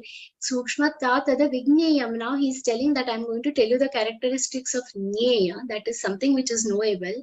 And here it is saying that it is so subtle that it cannot be known. Why? Here we have to understand, it can be known only by itself, only by self. So if we all have faith on this parabrahma, if we have faith on the Jnaya, then only we can come to know about it.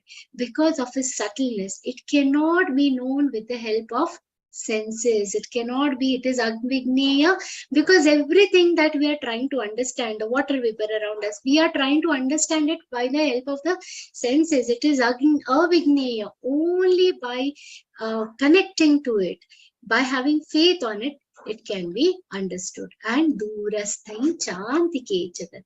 He is near us, but durasthai, though it is very near to us, it is very far from us. How? We are so close to these worldly pleasures. We are so connected to these worldly pleasures that it appears very far. God appears somewhere, kahin to upar ho gaye Bhagwan.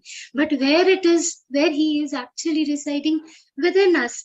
Now we say, Deva ghari gele. We say, where is God?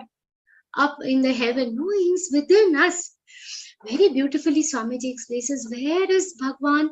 He is so close to us. It is even more closer to us than our skin itself. It is that close to us. But because we are so attached to all these worldly pleasures, etc., what happens? Because of that, the sadhak has, we are inclination towards the world, the inclination towards God becomes different, and we are not able to understand him. And avibhaktai cha bhuteshu vibhaktamiva cha sthitam bhuta bhartra cha tachmiham graseshna prabhavishnu cha jyotishamapi tachyotistamasah paramuchyate jnanai jnanagamyam hridhi sarvasya vishtitam. These very important, these two shlokas. Just, I understand we are crossing the time, but little bit more patience. Let's understand these small characteristics once, so that this topic in totality we will be able to understand. Avibhaktain cha bhuteshu. He is undivided amongst all the world here. It is in diverse forms, but he is undivided. The Atma in me is same as the Atma in any other creature around. So he is avibhakta. He is undivided. He is undivided in all these diverse forms.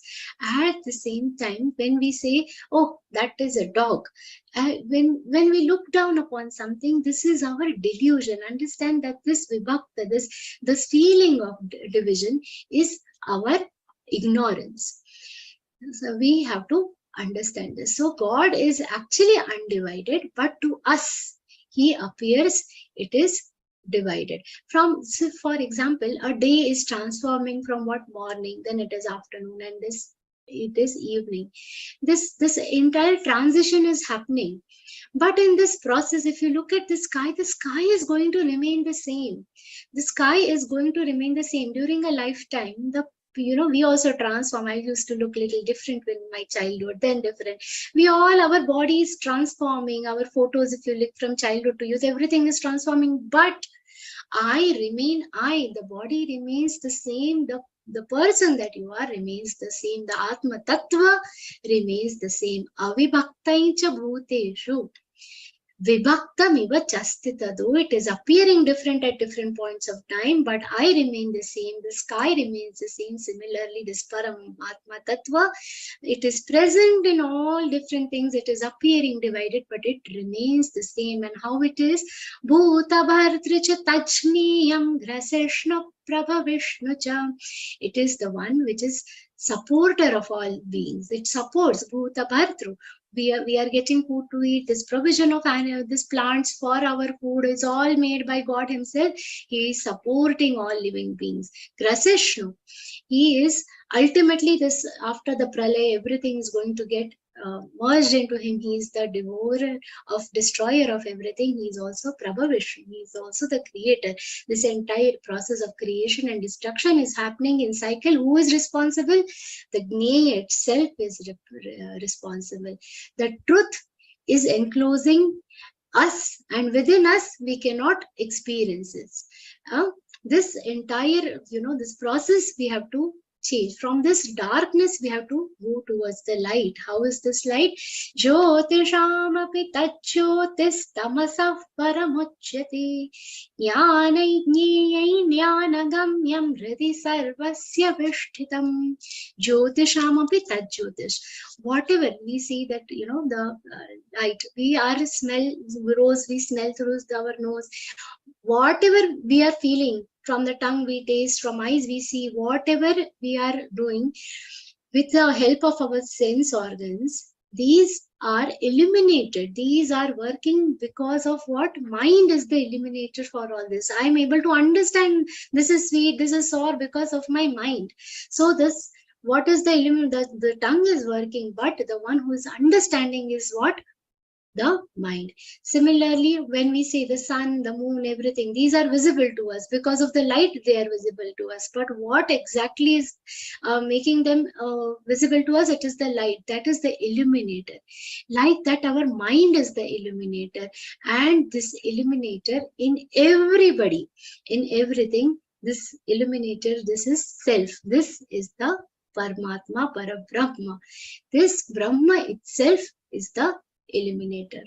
And tamasah paramuchyate. It is this is the ultimate life where the darkness cannot come close to you. In any way, the darkness cannot come close to you. So basically, we have to understand this param tattva jnaya is beyond the concept of darkness and ignorance also. Tamasah paramuchyate. It is Tamasah param, it is beyond this concept of darkness and ignorance. It is that powerful light. And jnanai jneyai jnanagamyam. It itself is the jnana. Jnana, it is the knowledge. Jneya, it is the knowable. And jnanagamyam, it is the one which helps you attain the knowledge. All three. It is a means. It is the way to achieve the means. Jnanai, knowledge. It is the jneya. It is the knowable. And it is a jnanagamya. It can be known. This jnana can be known because by itself. Okay. So these illusions can be cleared by itself. That is why these are the important characteristics of the knowledge. And Hridi Sarvasya Vishtitam, he resides in our hearts. By this, Sri Krishna has told us about Kshetra, the body, the knowledge, and the knowable itself. Iti kshetram tatha jnanai jneyai choktam samasataha madbhakta etat vijnaya madbhavayo vapadyate. The 36 characteristics of the kshetra, the 20 characteristics of what? Knowledge, the characteristics of the jnani, and the characteristics of the knowable. What is this God? There are 16 characteristics. If you go through all the shlokas and list them out, you will see the 16 characteristics. All this I have summarized in principles. Jneye choktam samasataha. I have given you all these principles. And the one, mad bhakta etad vijnaya. By knowing all this, my devotee can attain what? Me. They can attain me.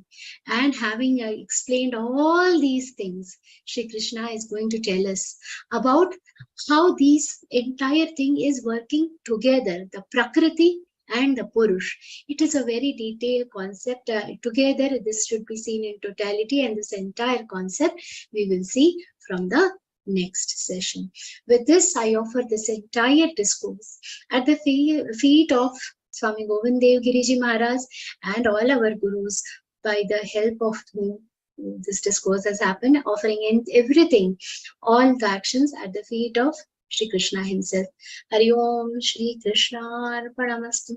Om Tat Sat. Hari Om. Thank you, Shraddhaji Didi. As always, that was indeed a very enlightening session. And before we get started with the question and answer segment, just a quick announcement. The Learngeeta program has reached a significant milestone celebrating 5 golden years. A variety of online and offline events have been underway since June 22nd and will continue until August 3rd. Let us join this joyous and blessed celebration from wherever we are. A new level 1 batch will be starting from 18th of July. Please do share the registration link with your family and friends so that you can be a positive catalyst in initiating them on the Gita learning journey. And now it is the time for question and answer. And to do to handle your queries, we have respected Gita Prati, Gita Vichakshan, and Gita Pravina Kavita Verma Ji Didi. And Kavita Ji Didi is a disciple of Parama Pujya Guru Govind Dev Guruji Maharaj. Since her youth, she has achieved that Gita Vichakshan level very early on. She holds an Advaita Vedanta Acharya degree from Chinmaya Vishwavidyapitha, Kochi, and she is currently pursuing her PhD from Lucknow University, demonstrating strong leadership skills. Didi ji leads the Vivechan, batch coordinator and group coordinator teams, and also oversees activities pertaining to Gita Maitri magazine. We request the Gita Sadhakas, you already know what to do. Raise the hand and our Didi ji, Bhargavi ji Didi will tell you about your turn. And let us get our queries clarified by Kavita ji Didi. Jai Shri Krishna, Kavita ji Didi.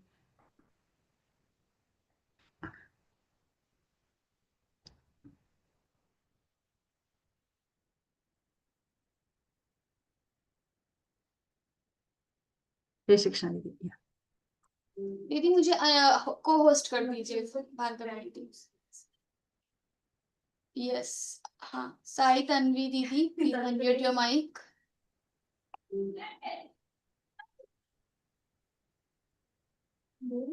Yeah, please unmute your Please mic. unmute Didi and you can ask the question. Yeah, thank you. Ma'am, my doubt is that as now, when we join the Seva classes, most of the Sevas are like above 16 or above 28. So we as children, what kind of Seva can we do? You have we have Geeta Bal Sakha group. So when you have Geeta Sevi session, you can simply go and fill the form for Bal Sakha team. So you will be added to the WhatsApp group, and all the tasks related with for the kids will be shared there. So you can raise your hand for the task and you can give the seva. Thank you. Yes, Krishna. Yes, Chinmaya Mitra ji Bhayaji, please unmute and ask the question. Yeah. Jai Shri Krishna. Jai Shri Jai Krishna. Shri Krishna Bhayaji. In today's situation, my question is little simple. Should we worship Lord Jagannath or Lord Sri Krishna? We worship both because we believe that the Bhagwan is one, the element is one, and he has different forms. So we worship Jagannath ji also, we worship Krishna No, as a same element. no, but if we have the one choice, we have to choice. We have to select one out of. Then Lord depends on your mind. Like nobody But can in tell. today's situation, I believe the only one we should worship, that is Lord Sri Krishna, and through Bhagavad Gita. That's the only solution in today's situation. Not Lord Depends Jagannath. on the person. Depends on the person, not for everyone. Maybe for you, for some people, it is Bhagwan Shri Krishna. For some people, it is Jagannath ji. So everyone has different perspectives. No, we have respect for Jagannath ji. It's not, but in today's situation, I mean, No, there are people who Lord Sri Krishna, Bhagavad Gita is more relevant in today's situation. That's all, nothing else. Jai Shri Krishna. Shri Krishna. Sundari ji Didi, please. Jai Shri Krishna, ma'am. I have two questions, ma'am. 16 and 18. Avibhaktambudeshu vivabhaktamiva chastitam means actually I'm not able to catch, ma'am. Meaning Can you just tell me shloka number, please? 16, madam. 16. Avibhaktancha budeshu Okay. vibhaktancha chastitam. That is what I understand. Okay. That is- It's not 16 actually. Are you asking about 13th chapter? This is 13th chapter, right? 13. Yes, Didi. Yeah, 13. Avibhaktam cha bhuteshu, this Bhagwan is avibhakt. Avibhakt, we have two words, vibhakta and avibhakt. It is not in parts. So it is one. We believe that Bhagwan is one or Paramatma is one. So avibhaktam cha bhuteshu, in all the bhut pranis, it is avibhakt. It is same element. The same element lives everywhere in all the bhut pranis. And then vibhaktam iva cha sthitam. Vibhaktam iva. Iva word is sadrishya. For sadrishya means it seems like it is different. So in me, in you, in everywhere, Bhagwan is same, but it seems like Bhagwan is different. So avibhaktam cha bhuteshu vibhaktam iva cha sthitam bhut bhartri cha tajkeyam rasishnu prabha vishnu cha. So bhut bhartri is it holds all the bhut pranis. So it feeds all the bhut pranis. So it supports all the bhut pranis. That means the bhut bhartri chatajiyam. So that person should be that thing, that element should be gayam. Gayam means that should be known. We should all try to know. So Prabha Vishnu and Grasishnu and Prabha Vishnu means it is generating. So Bhagwan is everywhere with the same form, but it seems like it is different in different bodies. So Bhagwan is everywhere. He is showing the love to everyone same way only. Whether you are liking or not, he is showing the love same way. Like that is the only meaning, no? For Yes. this. Yes. And it that one more destroys 18 sloka. number Number 18. 18. 18. 18. Jyotishamapi Idik Jyotish. Idik Kshetran Tadanyani Nyeyan Choktam Samasadah. It is not 18. 18 is okay. Idik Kshetram Tatha Jnanam. Okay. So Kshetra and Kshetragya Vibhag Yoga is the name of the chapter. Kshetra is body. Iti Kshetram Tatha Jnanam. Gyayam Choktam Samasatha. So Bhagwan is telling Samasatha. In brief, I have told about the Kshetra, the body, and then Jnanam. So what is the Jnana and Gyaya? So we have from Amanitvam, Adam Dhitvam, Ahimsa, Kshanti, Rajavam. So Bhagwan told if from 7th shloka, Bhagwan started telling about the Jnana Karan.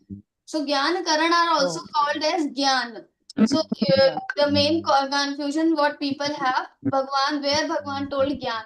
So Bhagwan didn't tell Jnana directly, but Jnana Karan is also called Jnana from 7th shloka. So he is saying, I told about Kshetra, the body, Gyan and Gya, what should be known. As in previous shloka, Bhagwan told this should be known. The Paramatma, which is Avibhaktan cha bhuteshu. So, Mad Bhakta etad vigyaya mad bhavayo papadyate. So, like this, if my devotee knows me, then that person will reach to me. That devotee will reach to me. The Kshetra means we have two meanings. So Kshetra means body also. Kshetra means we say Kshetra, we are traveling some temple. No, that is also Kshetra only, no, Yes, madam. Kshetra has different meaning. See, Kshetra has several meanings. One is field, like any kind of field is Kshetra. Any kind of place is also called Kshetra. And the body. Body is also Body called Kshetra. So where Kshetragya Atma lives. Okay, so our body also called Kshetra. We can temple also Kshetra. Both are same Kshetra only. Yes. But meaning only different. Like that only, no, ma'am. Like that only, no. Yes. Okay. Matbhakti Vigya Matbhavayo Patyate. Matbhavayo Patyate means Madbhavayo papadyate. Madbhava. This person will reach to me. My bhav means reach to me only. Oh, what did they teach me? That is the same like that, Bhagavan. Thank you. God bless you. Gopal Krishna Bhaiya. Jai Shri Krishna. Jai Shri Krishna. Under this chapter, there is a Kshetrajna Vibhaga Yoga. Kshetrajna Vibhaga Yoga. Under that, I'm getting little confusion only. In the sense, in Shloka number 11, he is telling Adhyatma Jnana and Tattva Jnanartha. And in the 12th shloka, he is telling Satta Asatta. So these are different, I think it is different understanding or meaning at different place of time and point of time, right? So 11 shloka and next which shloka you spoke? 12th. Which shloka? 12th. 12th. 1, 2, 12. Okay, so what is your question? I didn't, actually your voice is not clear to me. Anyway, under the chapter heading, Kshetra, Kshetrajna, Vibhaga Yoga. Hmm. Under that, I'm getting across a lot of different terms which is seems to be not linked to this. Like in shloka number 11, Adhyatma Jnana followed by Tattva Jnana. Right. Then in shloka number 12, it also says Satta and Asat. Asat. These are the two different things under the Kshetra Kshetrajna Vibhaga Yoga. What is that? How it is linked? A little confusion it arises. In 12th shloka, what you are mentioning, I am not getting. In the end, in the fourth this thing, it says Anadi Mat na satanna saduchyate. Sattanna Saduchyate. Okay, okay. Satta. So in 11th shloka, Bhagavan is saying Adhyatma Gyan Nityatvam, the person should be in the mindset of Adhyatma Gyan always. So Adhyatma Gyan Nityatvam, like that. And then in 12th shloka, you are saying Na Satanna Saduchyate. So Paramatma Swarup is not Sat, neither Asat. So we have Sat. Sat means which exists every time. But here the Sat meaning has difference. So like Sat meaning is not the Paramatma wala Sat. It is like we are the Sat now. In Vyavaharik Drishti, we are also Sat. We are also real. So you are real, me, I am real. And Asat, what is Asat? Like our dreams. Our dreams are Asat, which does not exist. Or what is Asat? So Asat is also like if someone says the person, the manushya or the human has 4 legs. Now this statement is asat. So Bhagwan is not sat like us and not asat like all these completely unreal statements. So in that sense, here it is written na satanna saduchyate. So this sat and asat has different meanings according to context. Okay, now confusion increase now. Okay, maybe let me start. You can read Sadhak Sanjeevani once to get more clarity, or you can attend Ashu Bhaiya's session to get more clarity. Okay, thank you. Thank you. Devasis Pal Bhayaji. Yeah, Yes, please. Go ahead yes, and ask. Vijay. I should not take much time for Please. giving preference to other sevak. My first question is, what is infinity, Anant, Ananta, and Mahakash? Is there any difference? Okay, so Mahakash is different and infinity or Anantata is different. Mahakash is Anant according to us, but still it has Ant if we see if we see with the perspective of Paramatma. So Paramatma is only Anant, which has no end. But Mahakash for us it is Anant because we don't know the end of this Mahakash, but still it has end because it will destroy one day when we have Mahapralay. So it is considered as it is not considered as Anant. So Mahakash is little different from the Anant. But as per mathematics or mathematical physics, there is a term infinity. Infinity. Then how we link with this? Everything we cannot link with physics. Like many people do research on physics and spiritual sciences, they mix it together. That is okay. For one thought, we can mix it, but for entirely, we cannot combine it. Like people ask, like quantum physics in Bhagavad Gita. Now, if you are going to search quantum physics in Bhagavad Gita, you will not get much. These are different, totally different fields. So Yes. the sample Yes. and objects and everything is different. So Yes. they use the Anant word in different sense. Completely, their Anant Paribhasha or the definition of Anant is different. Though the people who are studying physics, their definition of Anant is different. And here the definition of Anant is completely different. So we cannot compare both the things. Or Didi, one question. As for slok number 8, as a human being, how we should avoid the janma mrityu jara vyadhi dukkha soka? How? So slowly, when our sadhana, we will go with the sadhana, and slowly your mind get purified. Then it is very slow process. Like we have to get so many births, and then a stage will come where janma mrityu jara vyadhi dukkha doshan. So we will become equal, or we will not have all these things. But it is very long journey. So now we cannot even think. We can only think or focus on our sadhana. Yes. Okay, Didi. Thank you. Thank you very much, Didi. Kiran Ranji Didi, yeah, please go ahead. दीदी हरिओम जय Shri Krishna Shri Krishna. हाँ साधक संजीवनी book will give all the vivations. That's Not Vivechan, I mean all the commentary. This is the commentary on Bhagavad Gita. So all the shlokas you can see in detail. In detail. It is a book form or it will get it from the net. It is book. So we can order the book. Yes, you can order the book. Okay, and Swamiji is taking Shiva in Rishikesh, no, and when he will come to Mumbai? For that we have to check his schedule. Dharmashri.org. You can check his schedule and you can get to know when he's coming to Mumbai. Please excuse me. Which? Hello. Dharmashri.org. I will share the link here. Dharma Shri.org. I have shared the link in the chat box. So in the site, you will see the schedule, Swamiji's schedule. You have to scroll a little bit and then you will see the schedule. One more question.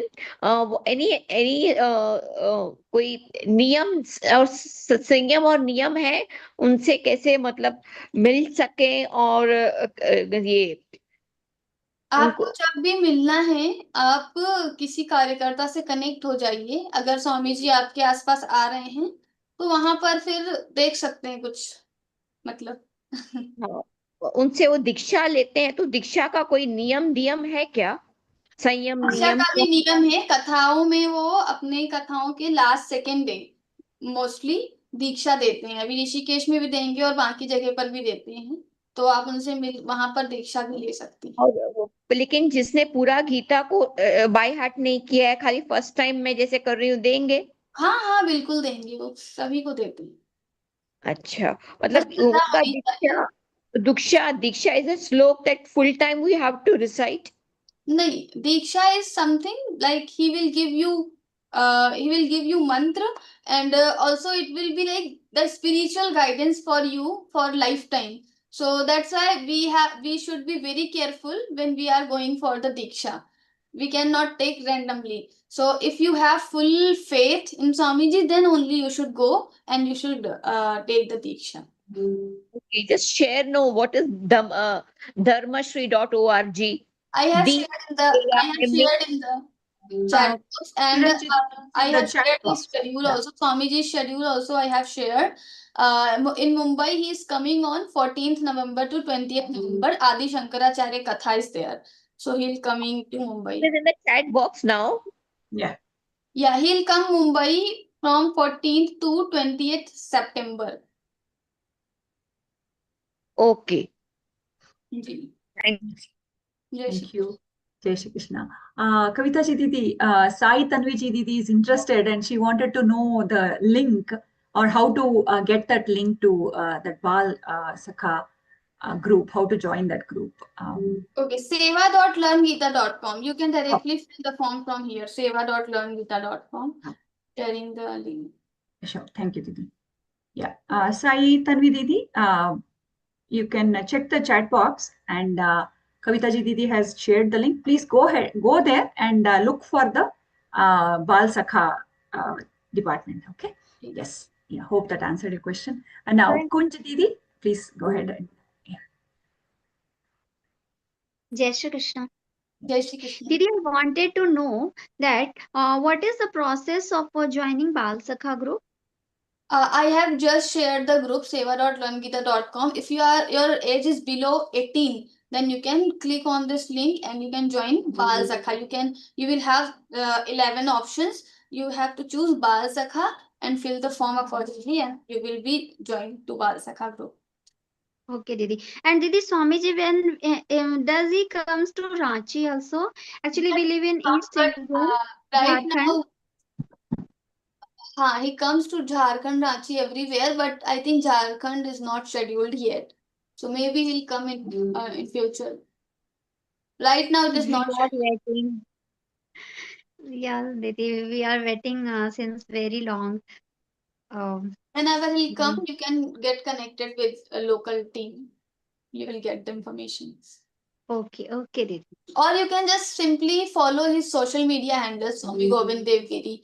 So all the scheduled, like where he's going before 2 days, 4 days, 5 days, we are posting. So you can get updated from there.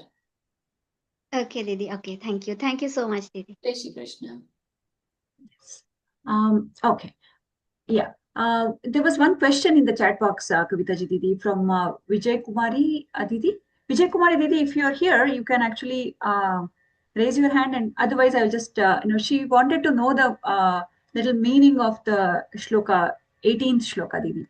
Iti Kshetram Tatha. I think I have already. I think that, yeah, you already explained that. So that is why I wanted to check if there is anything else that Didi, you wanted to know.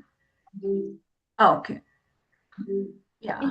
Didi is not there in the meeting, Didi. Oh, okay then. Yeah. Okay, great. Yeah. Okay. Sai Didi, yes, your question is answered. And anything else? If not, we will proceed further. Yes. Okay. Yeah. Thank you, Kavita ji Didi, so much for clarifying our queries. Really appreciate it. Yes. Now I just wanted to take a quick minute to thank our tech star, Bhargavi Saripalli ji Didi, for coordinating the entire session so well. Thank you, Didi, and our entire technical team and the devotees who attended this session. Let us continue our Gita sadhana and attend these sessions to enrich our spiritual knowledge. May the Śrīmad-Bhagavadgītā be our life guide. Let us thank Bhagwan Shri Krishna for guiding us all along and for making this session successful. To do the prarthana, we have Srimati Jahnavi Joshi ji Didi. Jahnavi ji Didi is from Dombivli, and she holds a bachelor's degree in fashion designing. Reading and hand embroidery are her hobbies. Associated with Geeta Pariwar since November 2023. Now, Jahnavi Didi is already offering seva as a trainer. Yes. Jai Shri Krishna. Jai Jai Shri Shri Krishna, Didi. Yeah, please go ahead, Didi. Jai Shri Krishna. Yogesham Satchidanandam Vasudevam Vrajapriyam Dharma Samsthapakam Veeram Krishnau Vande Jagadgurum Shri Krishnau Vande Jagadgurum. Jai Shri Krishna. Jai Shri Krishna Arpanamastu. Dhanyavad, Didi. Now let us all recite Hanuman Chalisa and seek the blessings of Lord Hanumanji.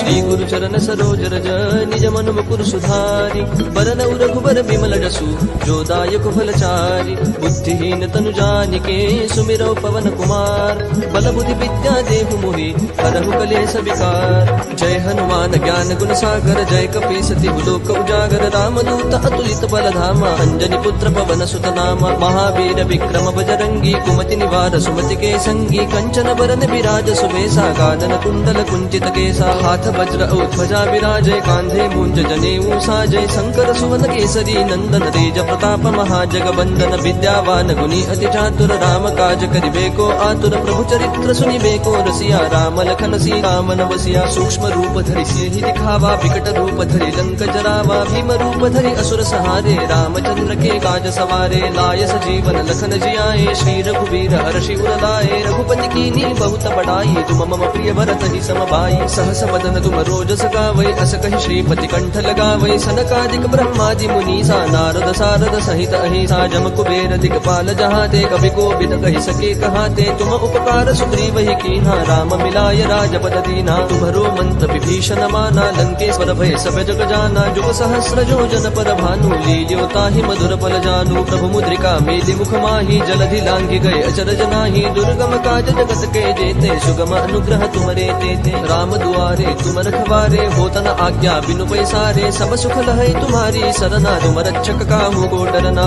आपन तेज समारो आपै तीनों लोक हाकते कापै भूत पिशाच निकट नहीं आवै महावीर जब नाम सुनावै नासै रोग हरै सब पीरा जपत निरंतर हनुमत बीरा संकट ते हनुमान छुड़ावै मन क्रम वचन ध्यान जो लावै सब पर राम तपस्वी राजा जिनके काज सकल तुम साजा और मनोरथ जो कोई लावै सोई अमित जीवन फल पावै चारों जुग प्रताप तुम्हारा है प्रसिद्ध जगत उजियारा साधु संत के तुम रखवारे असुर निकंदन राम दुलारे अष्ट सिद्धि नो निधि के दाता असबर दीन जानकी माता राम रसायन तुम्हारे पासा सदा रहो रघुपति के दासा तुम्हारे भजन राम को पावै जन्म जन्म के दुख बिसरावै अंत काल रघुवर पुर जाई जहाँ जन्म हरि भक्त कहाई और देवता चित्तन धरई हनुमत से सर्व सुख करई संकट कटई मिटई सब पीरा जो सुमिरई हनुमत बल बीरा जय जय जय हनुमान गोसाई कृपा करहु गुरुदेव की नाई जो सत बार पाठ कर कोई छूट ही बंदी महासुख होई जो यह पढ़ हनुमान चालीसा होय सिद्धि साखी गौरी सा तुलसीदास सदा हरि चेरा की जय नाथ हृदय महडेरा पवन तनय संकट हरन मंगल मूर्ति रूप राम लखन सीता सहित हृदय बसहु सुर भूप सियावर रामचंद्र की जय पवन सुत हनुमान की जय। जय हनुमान, जय श्री राम, जय Shri Krishna. Thank you everybody. Sarvam Shri Krishna Arpanamastu. Sarve Janaः Sukhiनो